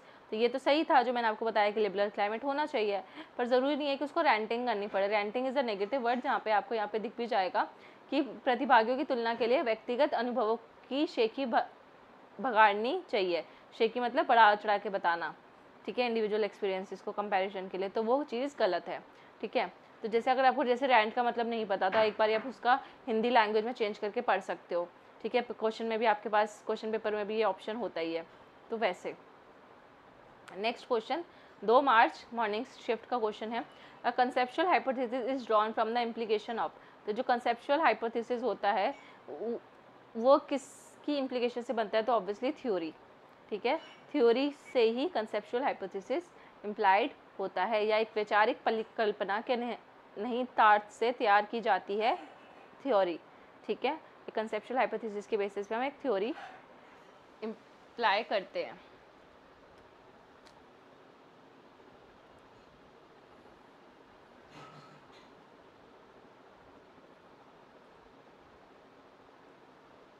तो 2 मार्च 2023 मॉर्निंग शिफ्ट का ये क्वेश्चन आ गया। A conceptual hypothesis is drawn from the implication of, तो implication of a theory. Then next question, in inductive research या inductive approach theory is generated out of. तो inductive approach theory कैसे बनाई जाती है? रिसर्च डन, ठीक है। तो ये क्वेश्चन बहुत बहुत इंपॉर्टेंट है, बहुत बार ये पूछा गया है, तो इसको आप, मैं स्टार मार्क कर रही हूँ, इसको याद रख लो, एज इट इज़ रट्टा लगा लो, समझ लो, जैसा भी आपको सही लगे। तो एक इंडक्टिव अप्रोच में जो रिसर्च हमने ऑलरेडी कर चुके हैं उसके बेसिस पे, जो रिसर्च हो चुकी है, रिसर्च डन, ठीक है, उसके बाद हम इंडक्टिव अप्रोच रिसर्च थ्योरी उससे जनरेट होती है, ठीक है। जो रिसर्च हो चुकी है उसके बेसिस पे हम ये थ्योरी जनरेट करते हैं। नेक्स्ट क्वेश्चन, एक second. When a sample individual is observed over a predetermined period of time in structured observation, it is called, तो it is called a focus sampling. तो ये focus sampling की definition लिखी हुई है, सीधी सीधी आप याद कर लेना। Then in ethnographic research the research involve himself in a dash over a period of time. तो एथनोग्राफिक रिसर्च में जो रिसर्चर होता है वो अपने आप को किस चीज़ में इन्वॉल्व रखता है? तो वो इन्वॉल्व रखता है अपने आप को सोशल सेटिंग में, ठीक है, सोशल सेटिंग्स में ही तो रखते हैं ना एथनोग्राफी, यानी कि कल्चर की स्टडी, ठीक है। तब आप किसी का कल्चर स्टडी करने जा रहे हो उस एरिया में, तो आप उस सोशल सेटिंग्स के आसपास ही अपनी लाइफ रिवॉल्व करोगे, उन्हीं के बीच में रहोगे, उन्हीं का खाना पीना सब कुछ आप उनको समझोगे अच्छे से। सो नेक्स्ट क्वेश्चन, ये क्वेश्चन है डबल ब्लाइंड प्रोसीजर से। डबल ब्लाइंड मतलब होता है जहाँ पे रिसर्चर और पार्टिसिपेंट्स को खुद दोनों को ही नहीं पता होता कि वो कौन से ग्रुप का पार्ट है, और इसलिए किया जाता है ताकि जो हमारा एक्सपेरिमेंट है उसमें किसी भी तरीके का बायसनेस ना आए, किसी भी तरीके का डिस्क्रिमिनेशन या भेदभाव उसमें ना हो, ठीक है। और वैसे ही आपको सिंगल ब्लाइंड प्रोसीजर क्या होता है वो भी आपको पढ़ लेना है कि सिंगल ब्लाइंड क्या होता है, डबल ब्लाइंड क्या होता है। डबल ब्लाइंड मैंने एक ओवरव्यू दे दिया। तो डबल ब्लाइंड प्रोसीजर एक इफेक्टिव सॉल्यूशन है to the issue of experimental bias, सही है जो मैंने अभी आपको बताया, ताकि एक्सपेरिमेंट करते टाइम कोई भी बायसनेस ना हो, इसलिए डबल ब्लाइंड प्रोसीजर फॉलो करते हैं। दूसरा, the problem of experimental bias can also be solve by non verbal queuing of the participants. Non verbal क्या होता है कि जिसमें सिर्फ पार्टिसिपेंट्स जो है इशारों में बातें करता है, या हम मतलब बिना बोले हमें उसकी बात समझनी होती है, तो इसका नॉन वर्बल क्यूइंग का एक्सपेरिमेंटल बायस से कोई लेना देना है ही नहीं, तो ये प्रॉब्लम इससे सॉल्व नहीं हो सकती, ठीक है। इस चीज़ से सॉल्व हो सकती है, डबल ब्लाइंड प्रोसीजर से सॉल्व हो सकती है। तो 2 is false and first is true, तो हमारा option C should be the correct answer for this question, तो यस। देन बात करते हैं 2 March evening shift. When in a process of reasoning observation is followed by theory, तब जब observation के बाद थ्योरी, जब हम कोई चीज़ ऑब्जर्व करते हैं उसके बाद जब हम थ्योरी बनाते हैं, फिर हाइपोथेसिस बनाते हैं, फिर चीज़ों को इंटरप्रेट करते हैं, तो उस अप्रोच को हम क्या बोलते हैं? तो उस अप्रोच को हम इंडक्टिव अप्रोच बोलते हैं। आपको पता ही होगा, इंडक्टिव अप्रोच, डिडक्टिव अप्रोच पढ़ लेना, नहीं पता तो टॉप डाउन अप्रोच होता है, बॉटम अप अप्रोच कौन सा होता है, और क्वालिटेटिव कौन सा होता है, इंडक्टिव, क्वालिटेटिव, डिडक्टिव, क्वांटिटेटिव, ये सब। इफ और मतलब ये इसका सिंपल से इंडक्टिव रिसर्च का ये प्रोसेस पूछा हुआ था कि हम ऑब्जर्वेशन करते हैं फिर थ्योरी बनाते हैं। डिडक्टिव में पहले एक थ्योरी होती है, उस थ्योरी को हम प्रूव करते हैं। If research is done to find out behaviors and attitudes by analyzing existing records and other materials, it is known as। ठीक है, तो अगर हम एक रिसर्च की जा रही है ये पता लगाने के लिए कि by analysing existing records and other materials, और उसमें हम दूसरे रिकॉर्ड्स और मटेरियल्स को एनालाइज कर रहे हैं, तो उसको क्या बोलेंगे, past research, non observation, non participant या आर्काइवल रिसर्च। तो उसको हम बोलेंगे आर्काइवल रिसर्च। ठीक है, क्या बोलेंगे, आर्काइवल रिसर्च। तो अब से याद रखना कि जब हम बिहेवियर्स और एटीट्यूड्स को एनालाइज करते हैं, उनको फाइंड आउट एग्जिस्टिंग रिकॉर्ड्स को एनालाइज करते हैं ताकि हम बिहेवियर्स और एटीट्यूड्स का पता लगा सकें, तो उसको हम आर्काइवल रिसर्च बोलते हैं। ठीक है, now coming to the next question, if the dress of a person does not reflect और प्रिडिक्ट हिज वोटिंग बिहेवियर, अगर एक पर्सन की ड्रेस से उसका हम वोटिंग बिहेवियर प्रिडिक्ट नहीं कर सकते, ठीक है, तो इसको क्या बोलेंगे, तो इसको हम बोलेंगे ज़ीरो कोरिलेशन। कि मतलब एक वेरिएबल के बीच में, एक हमारा वेरिएबल है ड्रेस और दूसरा वेरिएबल है हमारा वोटिंग बिहेवियर, इन दोनों के बीच में जब कोई भी रिलेशनशिप नहीं होता तो उसको हम ज़ीरो कोरिलेशनशिप बोलते हैं। Which of the following are advantage of web based research, तो वेब बेस्ड रिसर्च होता है कि जो हमारा टाइम को सेव करे, जो पार्टिसिपेंट्स को इंगेज करके रखे, और तीसरा the data collection is automatic and accurate. और वेब बेस्ड रिसर्च में क्योंकि वो ऑनलाइन रिसर्च है तो उसमें जो डाटा कलेक्शन होता है वो अपने आप ऑटोमेटिक होता है और एक्यूरेट होता है, हमें कुछ ज़्यादा मत्था खच्ची करने की ज़रूरत नहीं होती। और डी और ई इससे कुछ लेना देना है नहीं कि सिर्फ वेब बेस्ड रिसर्च का ये एडवांटेज है, ये स्मॉल सैम्पल की ज़रूरत होती है, ऐसे ज़रूरत नहीं है। और जो पार्टिसिपेंट्स हैं वो पेड होते हैं, तो ऐसा भी नहीं है कि हम ऑनलाइन रिसर्च में अपने पार्टिसिपेंट्स को पे करते हैं फॉर्म फिल करने के लिए। Then question 15, survey research has the advantage of sampling survey research has the advantage of sampling a large number of respondents who are selected for research। ठीक है, researchers to administer their own surveys do not have any option except to do it themselves। तो researchers के बाद कोई option नहीं होता, उनको खुद से ही करना पड़ता है सर्वे रिसर्च। तो यस, पहला सही है, दूसरा गलत है। ज़रूरी नहीं है कि रिसर्चर्स को खुद ही करना पड़ेगा, ठीक है, वो किसी को हायर भी कर सकते हैं, ठीक है, ऑनलाइन भी कर सकते हैं। तो ये तो एक जनरलाइज स्टेटमेंट हो गई, तो statement 2 is wrong. Survey research का ऊपर जो एडवांटेज लिखा है वो सही है। Then morning shift 3 March, the appropriateness, meaningfulness and usefulness of the specific inferences made from the measures is called. तो एक सिंपल सी डेफिनेशन है, आपको बताना है ये किस चीज़ की डेफिनेशन है। तो ये है वैलिडिटी की डेफिनेशन। मतलब वैलिडिटी का मतलब क्या होता है, appropriateness, meaningfulness and usefulness of a specific inference. ठीक है, और ये तीनों रिलायबिलिटी आपको याद रखनी है, ऊपर वाली तीनों की डेफिनेशन, जिसमें मैं इंटरेटर बता चुकी हूँ। In a survey based research in a social sciences when you decide to tell participant something false, जब आप सोचते हो कि हम फॉल्स बताएंगे, झूठ बताएंगे इस पार्टिसिपेंट को पर रिसर्च के पर्पज़ के बारे में, कोई आपने जिससे इंटरव्यू लिया और आपने उसको पर्पज़ ऑफ द रिसर्च गलत बताया, तो आप इसका मतलब आप क्या कर रहे हो, तो इसका मतलब आप क्या कर रहे हो, एक्टिव डिसेप्शन, मतलब आप धोखा दे रहे हो, सक्रिय धोखा। Then for testing difference in means of 2 independent sample, 2 independent samples है आपके पास, उनके मीन्स का डिफरेंस आपको टेस्ट करना है N1 एंड N2 के साथ। The number N1 and N2 क्या है, नंबर ऑफ आइटम्स, ठीक है, इन द 2 सैंपल्स। तो ये सैंपल 1 की आइटम है और ये सैंपल 2 में नंबर ऑफ आइटम्स N2 है respectively. The T statistics is computed with the following degree of freedom. तो जब हम, और इसमें हम क्या अप्लाई कर रहे हैं, हम इसमें टी टेस्ट अप्लाई कर रहे हैं। इस सिनेरियो में एक इंडिपेंडेंट सैंपल लिया है, N1 लिया है और N2 लिया है, 2 सैंपल लिए हैं, 2 इंडिपेंडेंट सैंपल में नंबर ऑफ लिस्ट लिए हैं। तो इसका मतलब आपके पास ये कौन सा फार्मूला लगेगा, तो ये सिंपल सा फार्मूला वाला क्वेश्चन था। तो आपको N1 + N2 - 2 ये फार्मूला याद रखना है टी स्टैटिस्टिक्स के लिए, जब 2 इंडिपेंडेंट सैंपल्स हो और जो number of items N1 N2 हो, तो ये फार्मूला लगता है N1 + N2 - 2। Then in bibliographies and footnotes researcher often use the abbreviation IBID। तो आईबिड जो है वो किस में यूज़ करते हैं, इन द सेम प्लेस। तो एब्जर्वेशन से भी याद रखना, रिलायबिलिटी की टाइप्स ऑफ रिलायबिलिटी भी याद कर लेना। तो आईबिड का मतलब क्या होता है, इन द सेम प्लेस। एक second, what kind of discussion section of a research paper. तो पहला क्वेश्चन क्या लिखा है, answer to which among the following question can be found in the discussion section of the research paper. तो research paper में अलग अलग sections होते हैं, रिव्यू ऑफ लिटरेचर का होता है, एब्स्ट्रैक्ट, इंट्रोडक्शन। तो डिस्कशन सेक्शन जो होता है उसमें हम क्या लिखते हैं, रिसर्च पेपर के डिस्कशन में हम क्या लिखते हैं, तो हम लिखते हैं how do your results relate to the existing studies on the topic. तो इस टॉपिक पे आप जो रिसर्च ऑलरेडी हो चुकी है, ठीक है, आप इस टॉपिक पे जो ऑलरेडी रिसर्च हो चुकी है उसमें आपका क्या योगदान है, कि आपके रिजल्ट उससे कैसे रिलेटेड है। तो ऑप्शन नंबर बी मैं पढ़ रही हूँ यहाँ पे, तो ये बी होगा। Then C, what do result means. तो डिस्कशन सेक्शन में आप बताओगे कि आपका रिजल्ट का क्या मतलब है, जो आपने निष्कर्ष निकाला, कंक्लूजन निकाला, क्या मतलब है, वो डिस्कशन सेक्शन में बताओगे।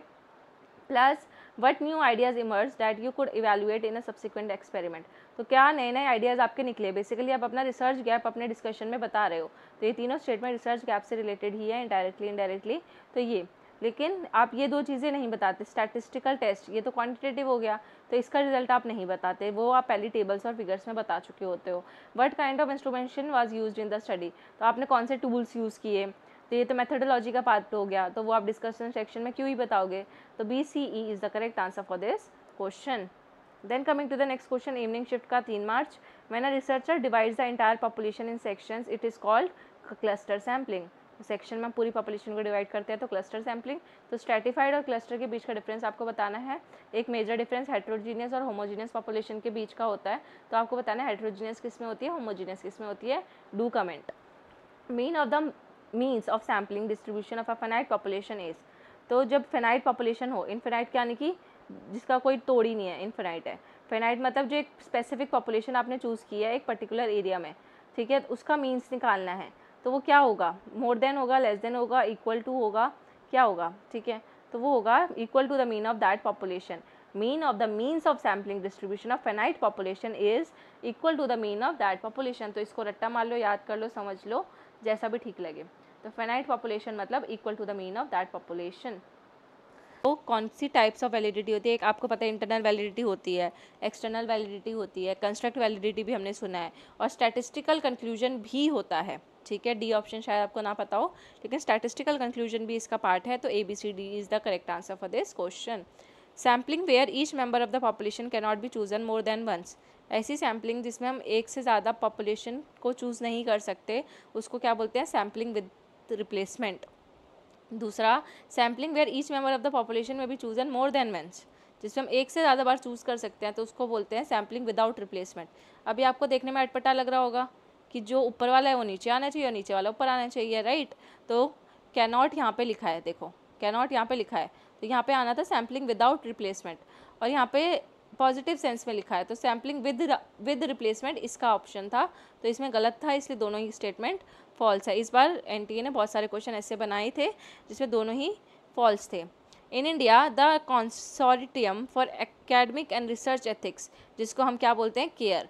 तो सबसे पहली बात, आप केयर की फुल फॉर्म याद कर लो इस क्वेश्चन से, has been established by UGC care list निकालता है, तो यूजीसी केयर में केयर का फुल फॉर्म ये होता है।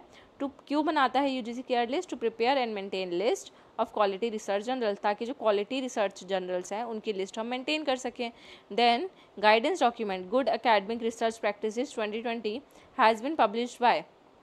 अब ये जो है वो किसने पब्लिश की थी, ये आपको बताना है, ठीक है, मतलब केयर ने पब्लिश की थी, तो ये गलत है या सही है, तो ये गलत है, ठीक है। गाइडेंस डॉक्यूमेंट जो आया था वो यूजीसी केयर लिस्ट ने पब्लिश, ये केयर लिस्ट ने पब्लिश नहीं किया था, वो यूजीसी ने पब्लिश किया था, तो केयर ने अलग से कोई पब्लिश नहीं किया था, यूजीसी लिखा होता तब सही होता स्टेटमेंट 2, तो ये स्टेटमेंट 2 यहाँ पे ये केयर नहीं होता, और ये वाली जो स्टेटमेंट है ये सही है कि यूजीसी केयर लिस्ट का पर्पस होता है क्वालिटी रिसर्च के लिए। Then morning shift 4th March questions. The tendency of researchers to subtly and inadvertently affect the behaviors of participants in a study, obscuring the true effect of independent variable is called. तो इसको क्या बोलते हैं कि जब researchers जो है participant के बिहेवियर को अफेक्ट करता है, तो उसको हम क्या बोलेंगे। तो ये इजी क्वेश्चन है काफ़ी, इसका आंसर होगा हमारा एक्सपेरिमेंटल बायस इफेक्ट। क्या बोलेंगे? एक्सपेरिमेंटल बायस इफेक्ट। और हॉथन इफेक्ट क्या होता है मैंने आपको बता दिया था, जब पर्सन अपना बिहेवियर चेंज करता है। प्लेसिबो इफेक्ट अलग होता है, जिसमें आप एक बंदे को ऐसा एज्यूम कराते हो लेकिन वैसा वो होता नहीं है, कि जैसे आप इस बंदे को दवाई दे देते हो और बोल देते हो इससे पक्का ठीक हो जाओगे, तो वो दवाई खा लेता है, चाहे वो फिर वो टॉफ़ी क्यों ना हो, तो टॉफ़ी समझ के वो टॉफ़ी को दवाई समझ के खा लेता है और उसको लगता है कि हाँ वो ठीक हो गया, तो वो प्लेसिबो इफेक्ट होता है। तो ये जो था वो एक्सपेरिमेंटल बायस इफेक्ट था, जिसमें जो रिसर्चर्स हैं वो पार्टिसिपेंट के बिहेवियर को अफेक्ट करते हैं और इंडिपेंडेंट वेरिएबल जो होता है उसमें ऑब्सक्योर होता है। Arrange the following components of research paper return in APA style. तो एपीए स्टाइल में ये पहले भी क्वेश्चन था, तो हमने पहले भी सॉल्व कर चुके हैं। तो पहले इंट्रोडक्शन होता है, फिर मेथड्स होते हैं यानी कि मेथडोलॉजी, देन ई में रिजल्ट्स आ जाएगा, फिर टेबल्स और फिगर एंड में होते हैं। आपको ये याद रखना है, टेबल्स एंड फिगर्स एंड में, इंट्रोडक्शन स्टार्टिंग में, बीच का आप खुद ही एलिमिनेट करके निकाल सकते थे। उसमें भी मैंने आपको बता दिया कि पहले मेथड्स आएंगे फिर रिजल्ट आएंगे। The extent to which a measure yields the same score across different times, group of people or versions of instrument is called reliability। मतलब जब आपने जो चीज़ आपने मेजर की, ठीक है, जब आपने उसको अलग अलग टाइम में उसी चीज़ को अप्लाई किया, अलग लोगों के साथ अप्लाई किया, अलग अलग इंस्ट्रूमेंट का यूज़ किया, तो इसका मतलब आपकी जो रिसर्च है रिलायबल है, क्योंकि आपको सेम रिजल्ट दे रही है, सेम स्कोर यानी कि सेम रिजल्ट दे रही है अलग अलग सिचुएशंस में भी, ठीक है, मतलब सेम, तो वो क्या होगा? रिलायबिलिटी होगी, ठीक है। Next question, snowball sampling is type of random sampling. Snowball sampling is helpful when participants belong to hard to reach groups. तो इसका करेक्ट आंसर होगा statement 1 is incorrect. Snowball sampling जो है वो रैंडम सैम्पलिंग नहीं होती, वो नॉन रैंडम सैम्पलिंग का पार्ट है। दूसरा स्टेटमेंट 2 सही है कि स्नोबॉल सैम्पलिंग हमें हेल्प करता है हार्ड टू रीच ग्रुप्स में, मतलब कि जैसे आपको ये पता लगाना है कि ये जो ड्रग्स है, ये ड्रग माफिया चल रहा है, लोग इतने सारे ड्रग्स ले रहे हैं, तो ये ड्रग माफिया को पकड़ना है आपको, ठीक है। अब आप सीधा ड्रग माफिया तक तो नहीं पहुंच सकते, तो आप उस ऐसे बंदे को ढूंढोगे जो ड्रग्स लेता है, तो उसने आपको बताएगा कि मैंने ये ड्रग यहाँ से ली, राइट। फिर ये बंदा आपको आगे लीड करेगा कि हाँ ये वाला जो ये बंदा है, यहाँ से हमारा सारा माल सप्लाई होता है। ऐसे करते करते आप मेन ड्रग डीलर के पास पहुँच जाओगे, या मेन जहाँ से ड्रग्स एक्सपोर्ट हो रहे हैं या इंपोर्ट हो रहे हैं वहाँ पे आप उस कंट्री पे पहुँच जाओगे।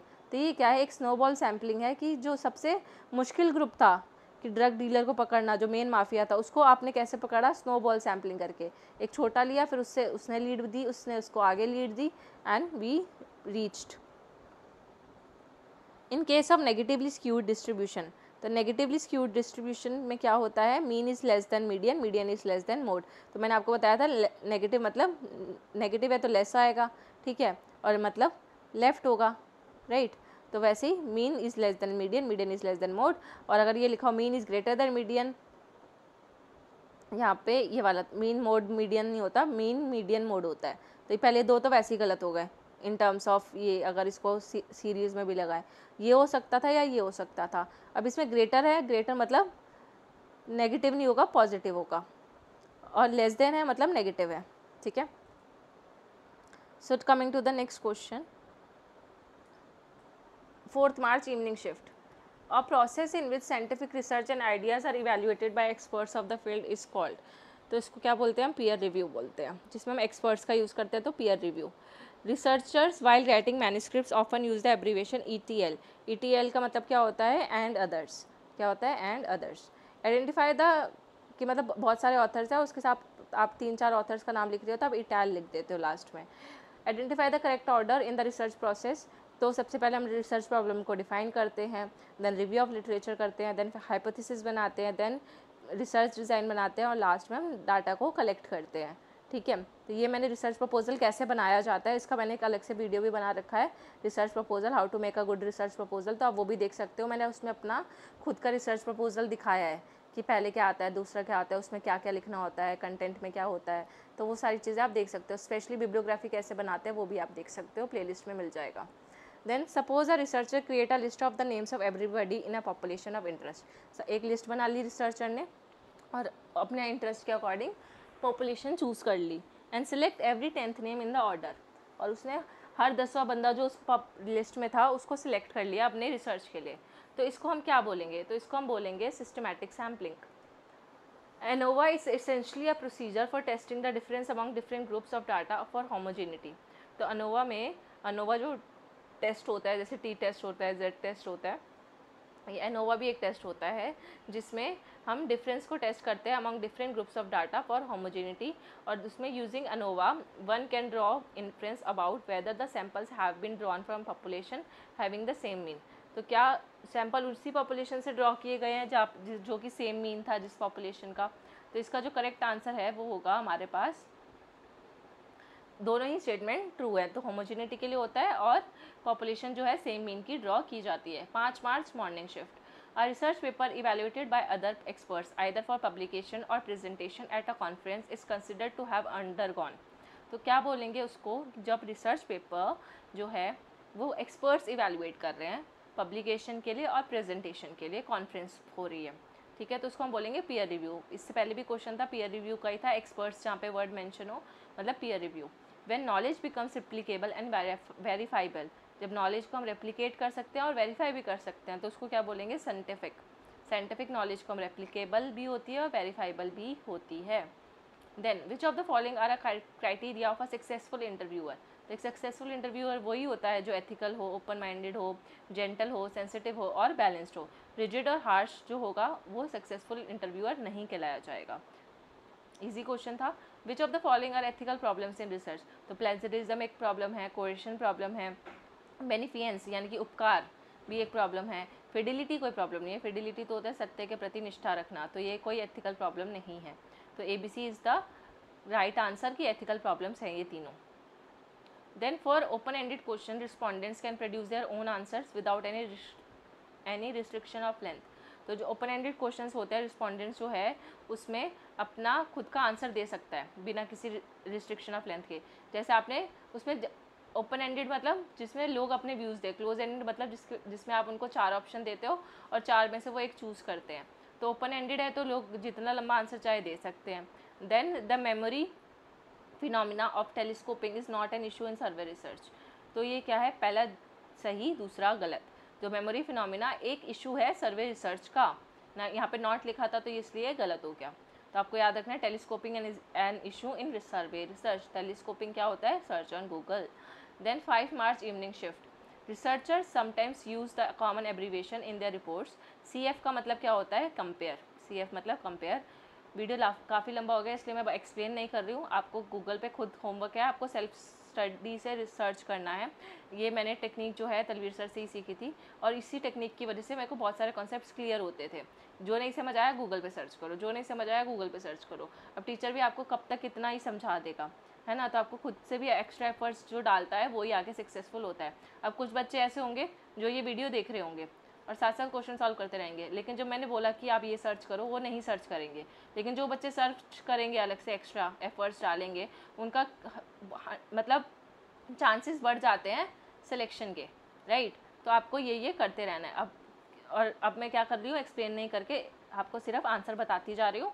और आपको अगर ज़्यादा ऐसे लग रहा है कि हाँ फास्ट हो रहा है तो आप पॉज करो, क्वेश्चन पढ़ो आंसर देखो, क्वेश्चन पढ़ो आंसर देखो, या फिर जो स्पीड है यूट्यूब की जो स्पीड का ऑप्शन है उसको आप स्लो कर सकते हो। तो non parametric test are not easy to use and are rather slow, they require laborious computations. Then non parametric test do not suppose and particular and है, यहाँ पे एंड नहीं है, sorry. Non parametric test do not suppose and particular, and भी नहीं होगा, an होगा यहाँ पे, and particular distribution and the consequential assumption. तो इसमें से क्या सही है और क्या गलत है। तो इसका जो करेक्ट आंसर है वो है स्टेटमेंट 1 जो है हमारी गलत है, ठीक है, और स्टेटमेंट 2 जो है वो हमारी सही है। Yes, this is right. तो नॉन पैरामेट्रिक टेस्ट जो है यहाँ पे नॉट नहीं आना था। Non parametric test easy test होता है जिसमें हम स्लो होते हैं, बट हमको लेबोरियस कंपटीशन की ज़रूरत होती है। यहाँ पे लिखा था नहीं होती, पर होती है।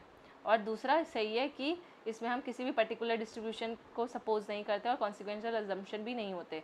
यहाँ पे ये होता है, यहाँ पे आता था पैरामेट्रिक टेस्ट, ठीक है। पैरामेट्रिक टेस्ट में होता है कि अब इसको नॉट हटा दिया, यहाँ से मैंने नॉन हटा दिया, अब ये स्टेटमेंट सही हो गई, ठीक है, कि पैरामेट्रिक टेस्ट में पर्टिकुलर डिस्ट्रीब्यूशन होता है, कॉन्सिक्वेंशियल अजम्पशन होते हैं। ये क्वेश्चन मैंने इसी वीडियो में आपको पहले भी कराया हुआ है, ठीक है। और ये अगर यहाँ पे नॉन भी लगा दे तब भी ये सही होगा, ठीक है।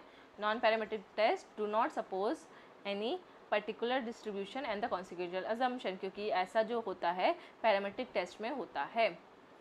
Okay, then next question, the research article publish in peer review journals are taken more seriously by experts. तो एक्सपर्ट्स जो है वो पीयर रिव्यू जर्नल में अगर आपका आर्टिकल पब्लिश हुआ है तो उसको जो लोग हैं वो ज़्यादा सीरियसली लेंगे। वेयर एज रीज़न लिखा है peer review journal do not subject the research paper to rigorous scrutiny, क्योंकि जो पीयर रिव्यू जर्नल्स होते हैं उसमें रिग्रेस स्क्रूटिनी नहीं होती, मतलब उसमें ज़्यादा डिफ़िकल्टी नहीं होती, ज़्यादा जांच नहीं होती, because they have high impact factor. अभी आपको गलत लग रहा होगा थोड़ा सा, क्यों? क्योंकि यहाँ पे नॉट लिखा है। एक तरफ वो कह रहा है कि पीयर रिव्यू जर्नल अच्छे हैं क्योंकि एक्सपर्ट्स उसको सीरियसली लेते हैं, एक तरफ वो कहता है कि नहीं वो रिग्रेस स्क्रूटिनी नहीं लेते। तो ये इसका पहली बात तो ये स्टेटमेंट ही गलत है, प्लस यहाँ पे अगर नॉट हट जाए तब ये दोनों आपस में होंगे और करेक्ट एक्सप्लेनेशन होगा ये इसका। ठीक है, रिग्रेस स्क्रूटिनी है तभी तो अच्छा माना जाता है पीयर रिव्यू जर्नल्स को। ठीक है, क्योंकि उसमें अच्छे से मूल्यांकन होता है हर चीज़ों का। Next question, if you wanted to understand the theoretical reasons that lead the researchers to conduct a project, you would read which section of the research article. It is which section of the research article you have to start, like it is introduction, right?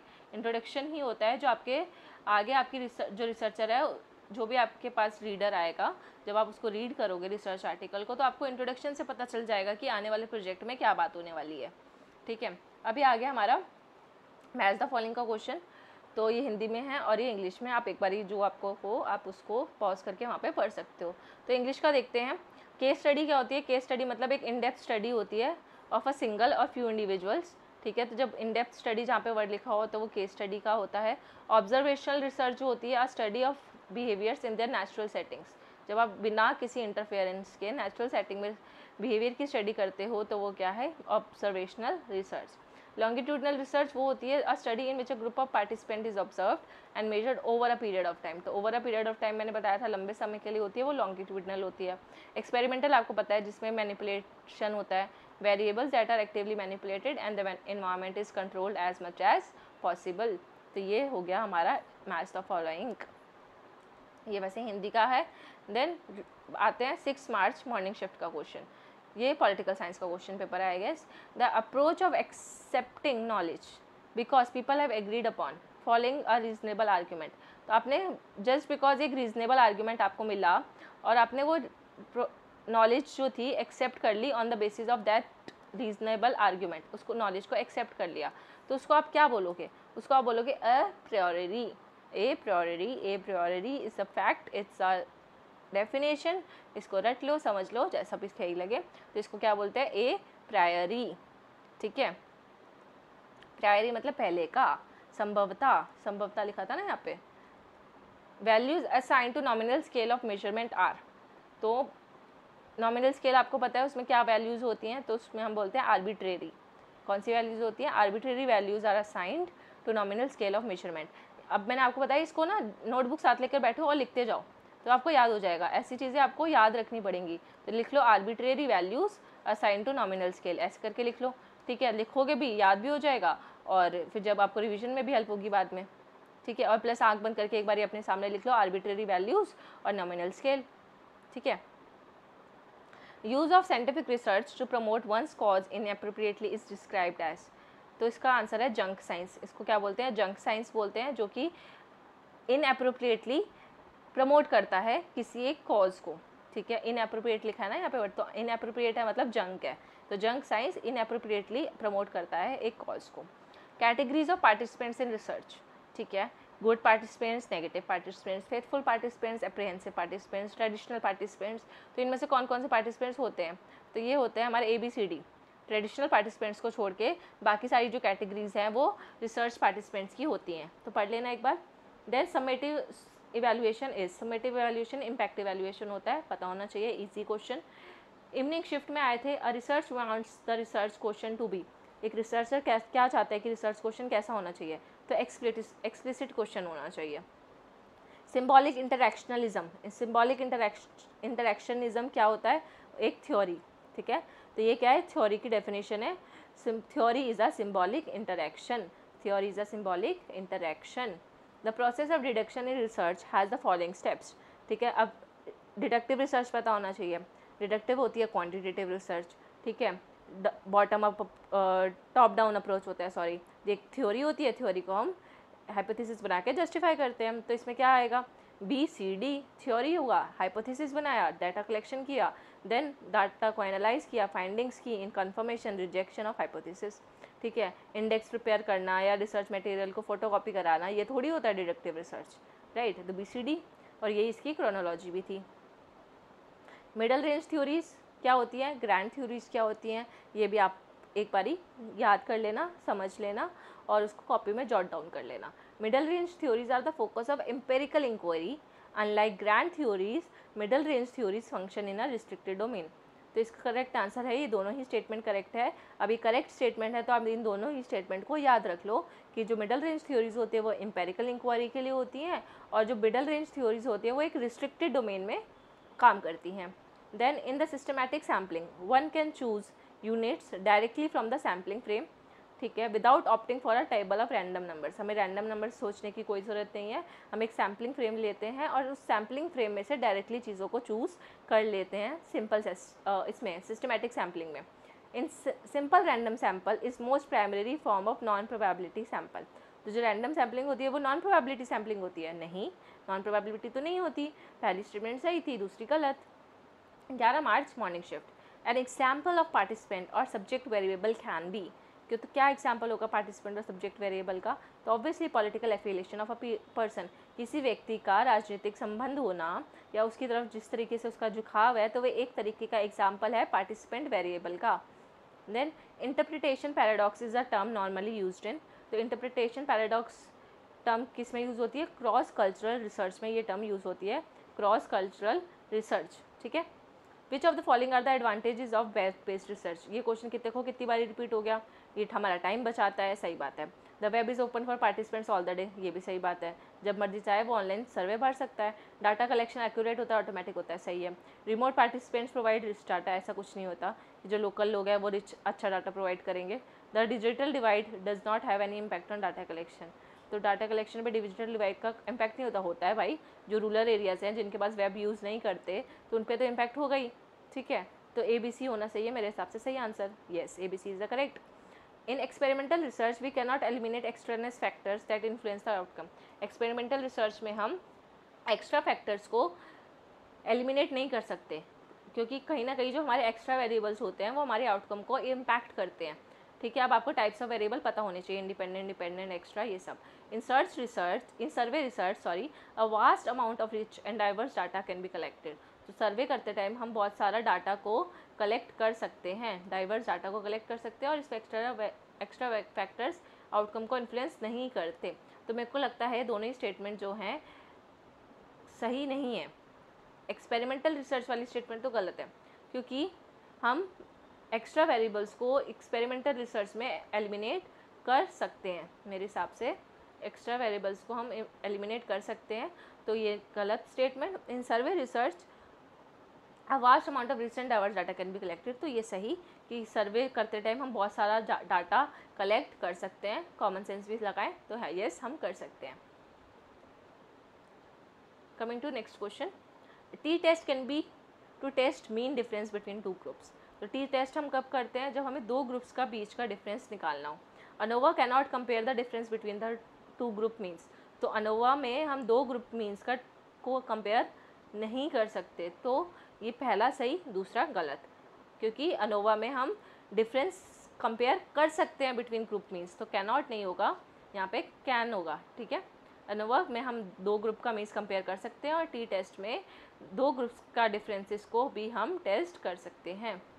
उसमें differences test करते हैं, इसमें compare करते हैं, बस इतना सा फर्क है। Evening shift, 11 March, a prediction of relationship involving theoretical construct is known as. तो थियोरेटिकल कंस्ट्रक्ट को हम क्या बोलते हैं? Conceptual hypothesis. ठीक है, यहाँ पे कंस्ट्रक्ट को ही दूसरा नाम कंसेप्ट है। ठीक है, कंस्ट्रक्ट को हम कंसेप्ट भी बोलते हैं। ठीक है, तो ये एक कोई गल है। Then coming to the next question, the post test only control group design avoid. तो जो पोस्ट टेस्ट होता है ओनली कंट्रोल ग्रुप, वो क्या चीज़ अवॉइड करता है? वो अवॉइड करता है सेंसिटाइजेशन ऑफ पार्टिसिपेंट्स, प्रतिभागियों का संवेदीकरण को वो अवॉइड करता है। ठीक है, कौन? Control group. जो पोस्ट टेस्ट क्या होता है पहले आप वो देखना चाहो कि प्री टेस्ट पोस्ट टेस्ट दोनों पढ़ लेना। Then question constructed in such a manner, आपने इस तरीके से क्वेश्चन बनाए हैं that suggest an expected answer, कि आपको वैसा ही आंसर मिले जैसा आप सुनना चाहते हो। तो आपने क्वेश्चन ही ऐसा बनाया कि उस बंदे को मजबूरन वही आंसर देना पड़े जो आप सुनना चाहते हो, तो उसको आप क्या बोलोगे? Main question, Meta question, lead question या फिर सजेस्टिव क्वेश्चन? तो ऑब्वियसली आप उसको बोलोगे लीड क्वेश्चन, कि आप उसको लीड कर रहे हो, जैसा आप चाहते थे वो वैसे ही आंसर मिल रहा है, फिर जैसा उसको आपको आंसर मिलेगा उसके बेसिस पे आप वैसे ही क्वेश्चन पूछोगे। अब हर चीज़ को पूछने के 2 तरीके हो सकते हैं। Which of the following are ethical principles in research? Ethical क्या होता है रिसर्च में? पार्टिसिपेंट्स को रिस्पेक्ट करना, उनको बताना, सूचित करना, उनकी सहमति लेना, informed consent. C option justice for participants सही है। वॉलंटरी डिसेप्शन, अब धोखा देना एथिकल थोड़ी है, और किसी पर दबाव डालना भी एथिकल नहीं है, तो ABC is right. In case our research study leads to generation of more research, ऐसा मान लो, इन केस मान लो कि रिसर्च स्टडी है उससे आपको और रिसर्च करने की लीड मिली, ठीक है, आपने एक रिसर्च स्टडी करी, उसके बेसिस पे आपने और रिसर्च जनरेट की, then will say it call heuristic value, तो उसको हम क्या बोलेंगे? ह्यूरिस्टिक वैल्यू बोलेंगे। The discussion section does not allow freedom and flexibility in writing to the researcher.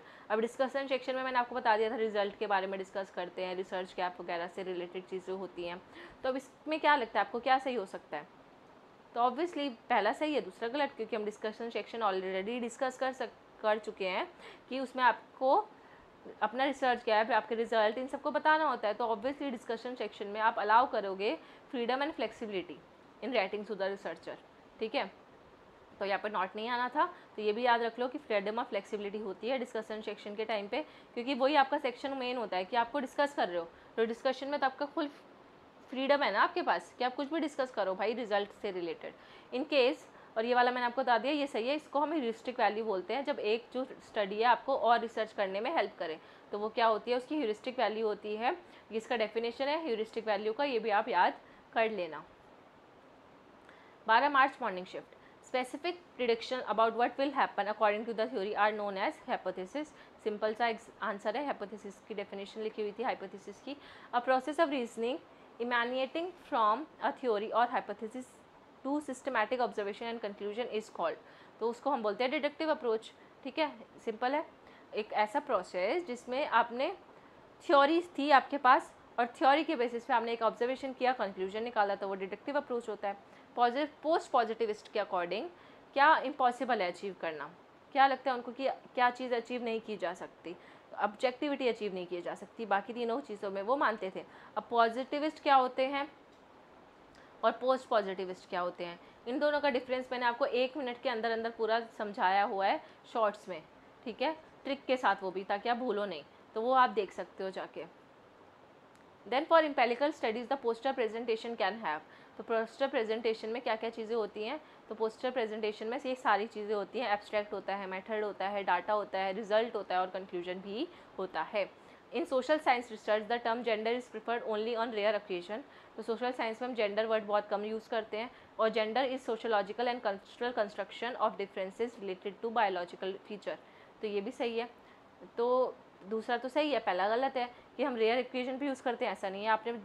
अगर आप सोशल साइंस के स्टूडेंट हो तो आप जेंडर वर्ड बहुत जगह यूज़ करते हुए आपको दिखेगा, तो रेयर केसेस में नहीं होता। और ओनली वाला तो वैसे भी हमें 2 बार पढ़ लेना चाहिए, गलत ही होता है। और ये सही है कि हाँ ये कल्चरल है, सेक्स जो होता है बायोलॉजिकल टर्म होती है, जेंडर कल्चरल कंस्ट्रक्ट होता है, ठीक है। नेक्स्ट क्वेश्चन 12 मार्च का evening shift, in much of social research the variable used are, तो कौन ज़्यादातर सोशल रिसर्च में कौन सा वेरिएबल यूज़ होता है? तो नॉन मैनिपुलेबल, जिसको मैनिपुलेट नहीं कर सकते, यानी कि डिपेंडेंट वेरिएबल जो होते हैं हमारे, वो नॉन मैनिपुलेबल वेरिएबल्स हमारे वेरिएबल्स यूज़ होते हैं सोशल रिसर्च में, यानी कि डिपेंडेंट वेरिएबल्स यूज़ होते हैं। Panel study has the issue of attrition, तो पैनल स्टडी में एट्रीशन का इशू होता है। If respondents are offered an option of answering an question, अगर एक रिस्पॉन्डेंट है उसको एक ऑप्शन मिला है कि आपको ये क्वेश्चन है, आपको इन क्वेश्चन में जो क्वेश्चन मेंशन है वो आंसर करना है। For example poster question respondents are given an option of answering by web survey, it is called, आपने वेब सर्वे के थ्रू उसको दे दिया कि आप एक वेब सर्वे करना है, उसके थ्रू आपको ये क्वेश्चन आंसर करने पड़ेंगे वेब सर्वे के थ्रू। तो इसका मतलब क्या? ऑप्शनल सर्वे, मल्टीपल सर्वे, सिलेक्टिव या फिर मिक्स्ड मोड, तो मिक्स्ड मोड सर्वे है ये, ठीक है। क्योंकि आपने उसको ऑप्शन दिया है ना, मिक्स्ड मोड है कि चाहे वो ऑफलाइन चाहे तो ऑफलाइन भी दे सकता है उस सर्वे के क्वेश्चन के आंसर, या ऑनलाइन भी दे सकता है, मतलब वेब बेस्ड भी हो सकता है। तो आपने उसको ऑप्शन दिया, यानी कि मिक्स्ड मॉडल, ऑफलाइन भी और ऑनलाइन भी। Online research is expensive. अब यहाँ पे क्वेश्चन क्या कहता है, डिसएडवांटेज बताने हैं आपको। क्या बताना है, डिसएडवांटेजेस बताने हैं किसके, ऑनलाइन रिसर्च के। तो कॉमन सेंस बेस्ड क्वेश्चन है, आराम से हो जाएगा। BCD, sample can be small and skewed, there can be excessive turnover of communication, technological issues में इनकन्सिस्टेंसीज हो सकती हैं। तो ये तीनों डिसएडवांटेज है। पहले ए और ई जो है वो एडवांटेज आता है। वैसे तो ई भी ई नहीं होगा क्योंकि ऑनलाइन पार्टिसिपेंट्स इतने रिजिड नहीं होते। The qualitative data analysis is governed by the codified prescription of quantitative data analysis. Qualitative data analysis has many approaches of which the grounded theory is important. ठीक है, तो क्वालिटेटिव डाटा सही है, second option कि वो grounded theory होती है।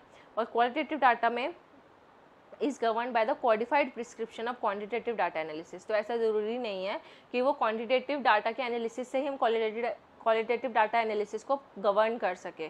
तो 1 is false. 13 March morning shift. A major advantage of snowball sampling method is that it helps the researcher to focus only on. तो एक एडवांटेज क्या है स्नोबॉल सैम्पलिंग का कि हम जब स्नोबॉल सैम्पलिंग करते हैं तो सिर्फ एक चीज़ पे फोकस्ड होते हैं, वो होता है पीपल ऑफ पर्टिकुलर इंटरेस्ट। जैसे हम ड्रग डीलर को ढूंढ रहे हैं तो सिर्फ वो जो लोग ड्रग्स लेते हैं उन्हीं पे हम पर्टिकुलरली फोकस करेंगे। तो हो गया ना, पर्टिकुलर इंटरेस्ट के लोगों पे ही फोकस करना है। Cron-Bash alpha is used to assess an instrument's reliability. तो Cron-Bash alpha किसके लिए यूज़ होते हैं, Cron-Bash alpha यूज़ होता है रिलायबिलिटी चेक करने के लिए। In correlational research a dependent variable is also referred to as. Correlational research में डिपेंडेंट वेरिएबल को हम क्राइटेरिया वेरिएबल भी बोलते हैं। क्या बोलते हैं, criteria variable, dependent variable, criteria variable. तो याद रखना, dependent criteria, dependent criteria. Qualitative research has its own place in many areas of study. Qualitative studies have no place in social sciences. Qualitative and quantitative research should be totally segregated. तो इसमें से हमें बताना है सही क्या है। तो पहला सही है, क्वालिटेटिव रिसर्च का बहुत सारे एरियाज ऑफ स्टडी में खुद की जगह है। ठीक है, क्वालिटेटिव रिसर्च जो डी ऑप्शन है, यानी कि qualitative research has many approaches, ये भी सही है, ये भी सही है। E option, with in qualitative research different school of research perspectives have emerge. तो क्वालिटेटिव रिसर्च में बहुत सारे स्कूल्स ऑफ पर्सपेक्टिव या स्कूल्स ऑफ रिसर्च इमर्ज हो चुके हैं। ठीक है, तो ये भी सही है कि बहुत सारे स्कूल्स ऑफ थॉट हम क्वालिटेटिव के अंदर पढ़ते हैं। B and C are wrong कि यहाँ पे लिखा है, देखो नो प्लेस, क्वालिटेटिव स्टडीज़ का सोशल साइंस में कोई रोल ही नहीं है। ये तो गलत बात है ना, क्वालिटेटिव का तो सबसे ज़्यादा रोल है सोशल साइंसेस में। और क्वालिटेटिव और क्वांटिटेटिव को हम सेग्रीगेट कर सकते हैं, मतलब क्वालिटेटिव एकदम अलग कर दो, क्वांटिटेटिव एकदम अलग होता है। तो ऐसा भी नहीं है कि हम पूरी तरीके से इसको अलग अलग बता सकें। जहाँ पे क्वालिटेटिव होता है वहाँ पे क्वांटिटेटिव रिसर्च भी हमें करनी पड़ती है बहुत केसेस में। ठीक है, तो B and C are wrong, therefore A D E are right. ठीक है, अगर आपको बी और सी भी पता होगा तो आप एलिमिनेशन से निकाल पाते। देन बात करते हैं नेक्स्ट क्वेश्चन की। In quantitative research descriptive and influential statistics are employed. ठीक है, क्या होता है, क्वांटिटेटिव रिसर्च में डिस्क्रिप्टिव होता है और इन्फ्लुएंशियल स्टैटिस्टिक्स होते हैं। और क्वालिटेटिव में यहाँ पे क्वांटिटेटिव लिखा है। ठीक है, और यहाँ पे क्वालिटेटिव लिखा है। The scope of the inquiry includes broad thematic concern. तो क्वालिटेटिव में हम थीमेटिक रिसर्च करते हैं, थीम वाइज रिसर्च करते हैं, तो दोनों ही सही हैं। इवनिंग शिफ्ट की बात करते हैं, 13 March evening shift. Set of principle that describe and predict events. तो उसको क्या बोलते हैं, थ्योरीज। इजी डेफिनेशन, थ्योरीज का है एक ऐसा प्रिंसिपल्स जो हमें इवेंट्स को डिस्क्राइब करने में और प्रिडिक्ट करने में हेल्प करे। Interpretation of findings is a collaborative activity of both participants and researcher इन। तो इंटरप्रिटेशन किस में करते हैं हम, अप्लाइड रिसर्च में इंटरप्रिटेशन करते हैं। तो अप्लाइड वर्सेज एक्शन रिसर्च का डिफरेंस भी आपको पता होना चाहिए।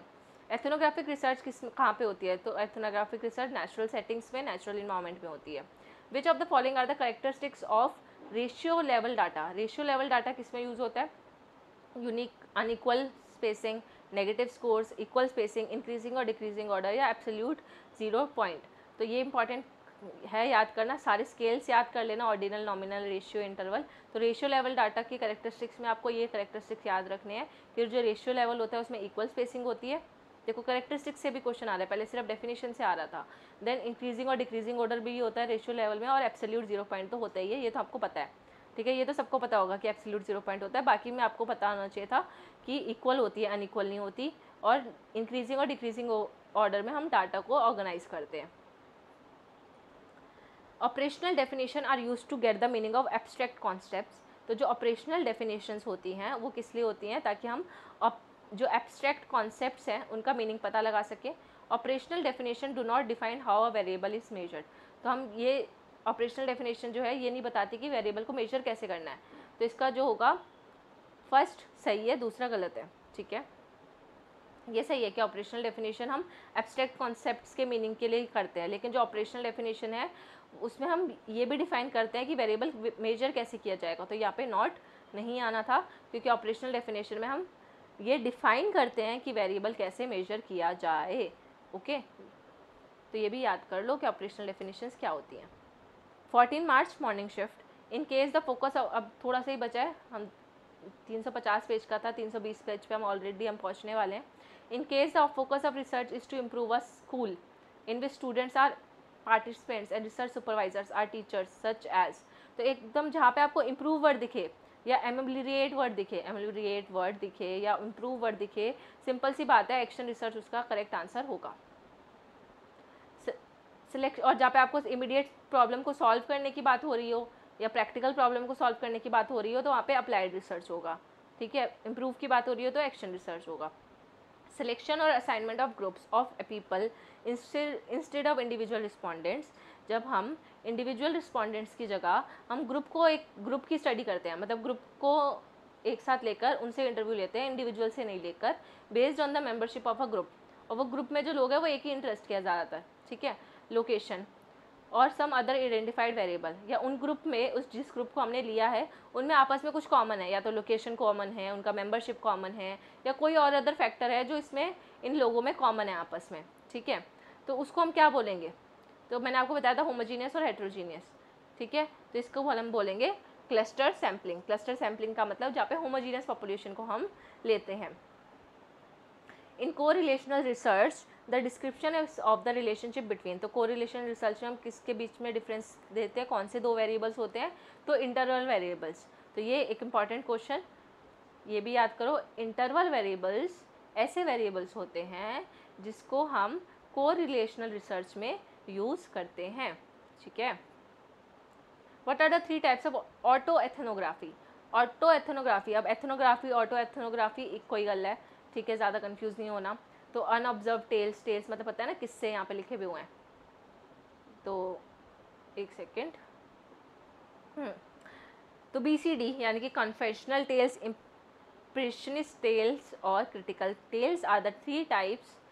कन्फेशनल, इम्प्रेशनिस्ट टेल्स आलोचनात्मक जिसको बोलते हैं, और क्रिटिकल यानी कि आलोचनात्मक, इम्प्रेशनिस्ट मतलब प्रभाववादी, और कन्फेशनल टेल्स, ठीक है। तो ये तीनों 3 टाइप्स के ऑटो एथनोग्राफी हैं। अनऑब्जर्व्ड और फॉर्मेटेड टेल्स नहीं आता, तो CIC बोलते हैं ना, IC, वैसा IC करने के चक्कर में ये स्क्रीन ही ब्लैंक हो गई, I am not able to see. तो CIC ऑटो एथनोग्राफी, ठीक है। Different research designs have different advantages. Okay, तो डिफरेंट रिसर्च डिज़ाइन का डिफरेंट एडवांटेज होता है। For example, one shot design is known for quick results and efficiency. तो ये एक एग्जांपल है, ठीक है। क्विक रिजल्ट और एफिशिएंसी के लिए हम वन शॉट डिज़ाइन का यूज़ करते हैं। ये सही लग रहा है मुझे statement. A longitudinal design is to study the same respondent over a different period of time. Longitudinal में हम जो हमारे पार्टिसिपेंट है वो तो सेम रहते हैं, लेकिन हम उन्हीं पार्टिसिपेंट पे एक्सपेरिमेंट करते हैं अलग अलग पॉइंट ऑफ टाइम पे, ठीक है। 1 साल बाद, फिर 1 साल बाद, फिर 2 साल बाद, ऐसे करके, या कोई भी टाइम पीरियड हो सकता है। And tracks changes over a period time, और उनमें क्या क्या चेंजेस आ रहे हैं हर साल, उनमें क्या क्या चेंजेस आ रहे हैं वो भी देखते हैं। तो ये एग्जाम्पल बता रही हूँ कि ज़रूरी नहीं है कि हर साल ही हो, तो इसका दोनों ही ऑप्शन सही है, ठीक है। 1 is true and 2 is also true. 14 March evening shift. In quantitative research, providing a basis for more precise estimation of the degree of relationship among or between concepts is the function of. तो is a function of measurement. तो ये measurement की definition है कि quantitative research में providing a basis for precise estimation of the degree of relationship among or between concepts। ठीक है, जब हमें कॉन्सेप्ट्स के बीच में क्या रिलेशनशिप है, दो कॉन्सेप्ट हैं, इन दोनों कॉन्सेप्ट के बीच में क्या रिलेशनशिप है और हमें उसको बहुत प्रिसाइजली पता लगाना है, तो उसको हम बोलते हैं मेजरमेंट। तो आगे बढ़ने से पहले प्लीज़ आप इसको ज़रूर से लाइक कर देना। आपको भी पता है इतना लंबा वीडियो हो गया, ऑलमोस्ट 1 घंटे से भी ज़्यादा से मैं बोल रही हूँ, मेरा गला भी दर्द कर रहा है, पर still I am speaking, I am doing efforts for you. ठीक है, सो अगर आप उस एफर्ट्स को अप्रिशिएट नहीं करते हो तो मेरा कोई वीडियो बनता नहीं है कि मैं आगे और वीडियोस लेकर आऊँ। सो प्लीज़ उसको लाइक करना, कमेंट कर देना कि अगर अच्छा लग रहा है, नहीं लग रहा, तब भी आप मुझे एक बारी बता देना। Next question, a major limitation of the postal questionnaire survey is. तो पोस्टल क्वेश्चनर सर्वे का मेजर लिमिटेशन क्या है? ठीक है, need for supplementary question, availability of extra data, need for covering letter या higher rate of non response. तो सबसे आपको क्या लगता है क्वेश्चन सर्वे है, उसका सबसे बड़ा लिमिटेशन क्या होगा या सबसे बड़ा दुष्परिणाम क्या होगा? तो ऑब्वियसली कि जब आपको रिस्पॉन्डेंट ही नहीं मिलेगा, जिस लोगों से आप रिस्पॉन्स चाहते थे वही लोग आपको रिस्पॉन्ड ही नहीं कर रहे, तो क्या फ़ायदा उस सर्वे का? Photo elicitation technique is used in.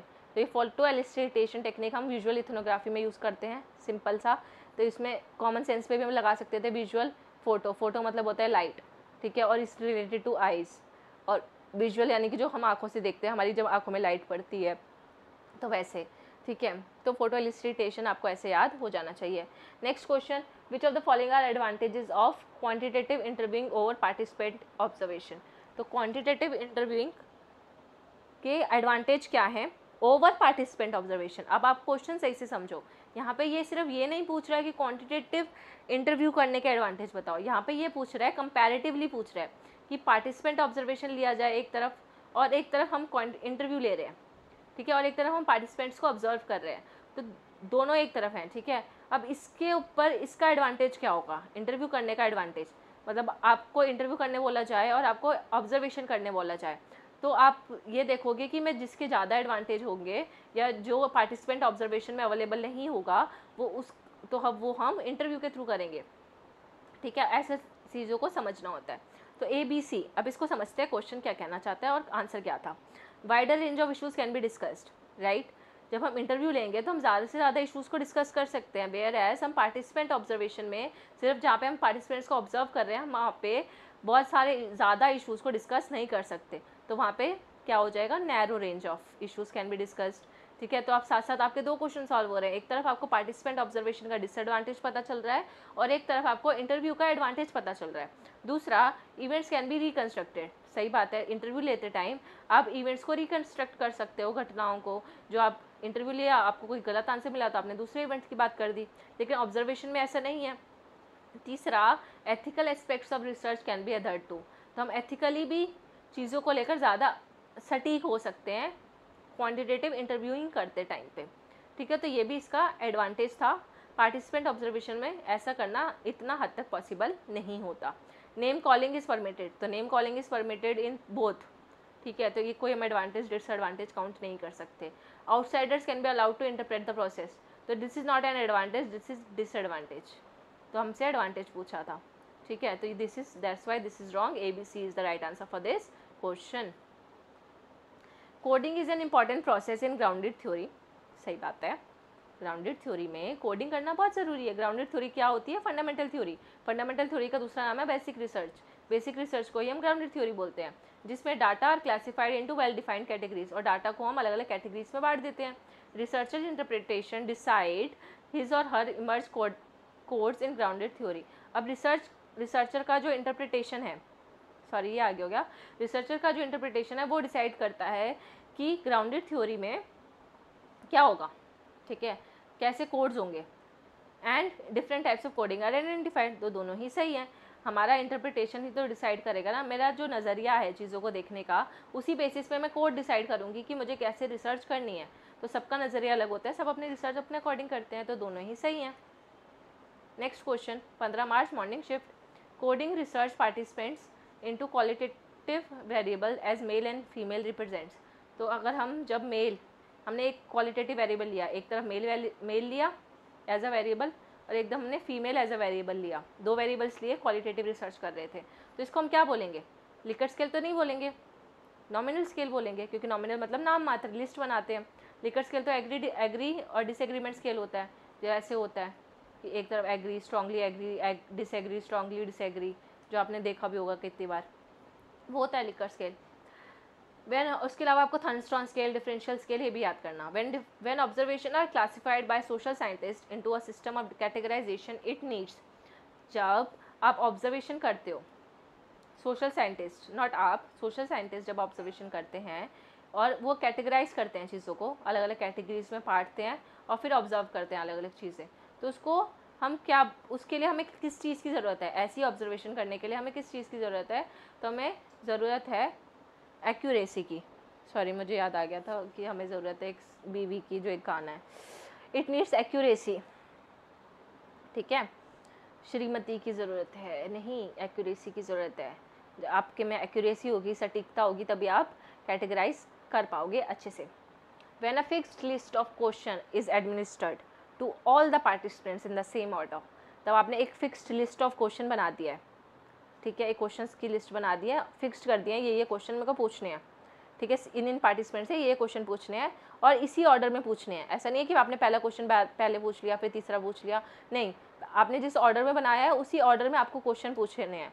तो उसको हम किस तरीके का इंटरव्यू बोलेंगे, तो फिक्स्ड क्वेश्चन इंटरव्यू और स्ट्रक्चर इंटरव्यू में जो है आपको क्या बोल सकते हैं, कन्फ्यूजन हो सकती है, तो इसका आंसर होगा स्ट्रक्चर्ड इंटरव्यू।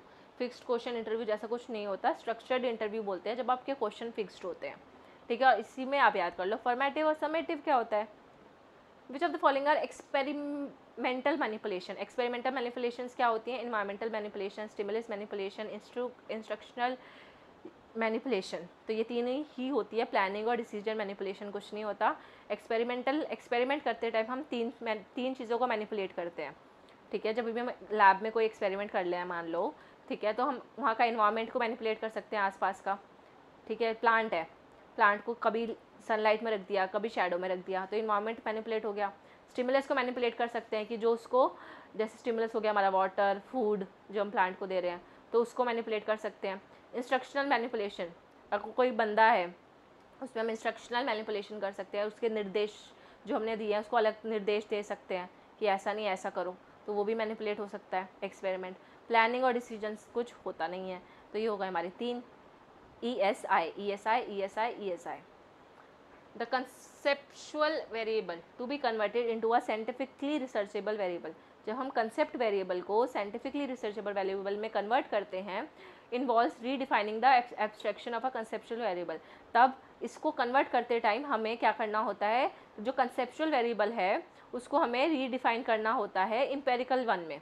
एम्पेरिकल वन यानी कि एम्पेरिकल वेरिएबल, एम्पेरिकल सेंस में उसको रीडिफाइन करना पड़ता है, कंसेप्ट को हमें एम्पेरिकल सेंस में लेकर आना होता है, मतलब क्वालिटेटिव को हमें क्वांटिटेटिव में कन्वर्ट करना होता है। दूसरा, clear and detailed procedure and instruments to make the actual observation should be specified so that other researcher or scientist do not duplicate the observation, ताकि जो दूसरे रिसर्चर और साइंटिस्ट हैं वो ऑब्जर्वेशन जो की है उसको डुप्लीकेट ना कर सके, इसलिए हमें एक डिटेल्ड प्रोसीजर पता होना चाहिए, एक्चुअल ऑब्जर्वेशन जो है हमें स्पेसिफाई करनी पड़ सकती है। तो इसका करेक्ट आंसर होगा 1 is true 2 is false। पहला तो मैंने आपको समझा दिया, पहला सही है, क्योंकि हमें क्वालिटेटिव से क्वांटिटेटिव में जाना है तो कंसेप्ट से एम्पेरिकल करना पड़ेगा। क्लियर और डिटेल प्रोसीजर की ज़रूरत है, पर हमें उसको स्पेसिफाई नहीं करना, ज़रूरी नहीं है कि यहाँ पे नॉट नहीं आना था इसलिए गलत था, ठीक है। क्लियर और डिटेल प्रोसीजर होना चाहिए, सही बात है, लेकिन साइंटिस्ट को ऑब्जर्वेशन को डुप्लीकेट करना पड़ेगा उसके लिए, ठीक है, तभी तो वो आप एक्चुअल ऑब्जर्वेशन में पहुंच जाओगे कि जो यहाँ पे था आपने उसको डुप्लीकेट किया यहाँ पे और सेम रिजल्ट निकाले उसको डुप्लीकेट करके, तभी आपका जो रिसर्च है वो सही हो पाएगा। तो यहाँ पे नॉट वर्ड नहीं आना था, इसलिए जो था स्टेटमेंट 2 वो था फॉल्स। सो जाने से पहले एक लाइक तो बनता है, इससे मेरे को एक मोटिवेशन बना रहता है कि मुझे और भी वीडियोस बनानी है, मतलब एक लाइक आपका ये पता लगाता है कि हाँ मैं जो एफर्ट्स डाल रही हूँ वो वर्थ इट है, और प्लस मेरे आपके एक लाइक से मेरे चैनल को भी रीच मिलेगी, तो बाकी लोगों का भी सपोर्ट मिलेगा आपके एक लाइक की वजह से। तो प्लीज़ लाइक करके जाना वीडियो। एंड लिंक आपको टेलीग्राम ग्रुप का लिंक डिस्क्रिप्शन में मिल जाएगा, PDF वगैरह सब वहाँ पे अवेलेबल है ही। प्लस आपको पॉलिटिकल साइंस के भी काफ़ी सारे नोट्स की पेड PDF फ्री में मैं अवेलेबल करवाती हूँ, वो वहाँ से देख सकते हो। और पेपर 1 के लिए जो बाकी सेट्स हैं, टीचिंग एप्टीट्यूड या जितने भी और कम्युनिकेशन, इन सब के भी आपको मटेरियल PYQs अवेलेबल है वहाँ पे, वो भी ज़रूर से देख लेना। थैंक यू लास्ट तक मेरे साथ बने रहने के लिए। मिलते हैं नेक्स्ट वीडियो में, जब तक के लिए टेक केयर।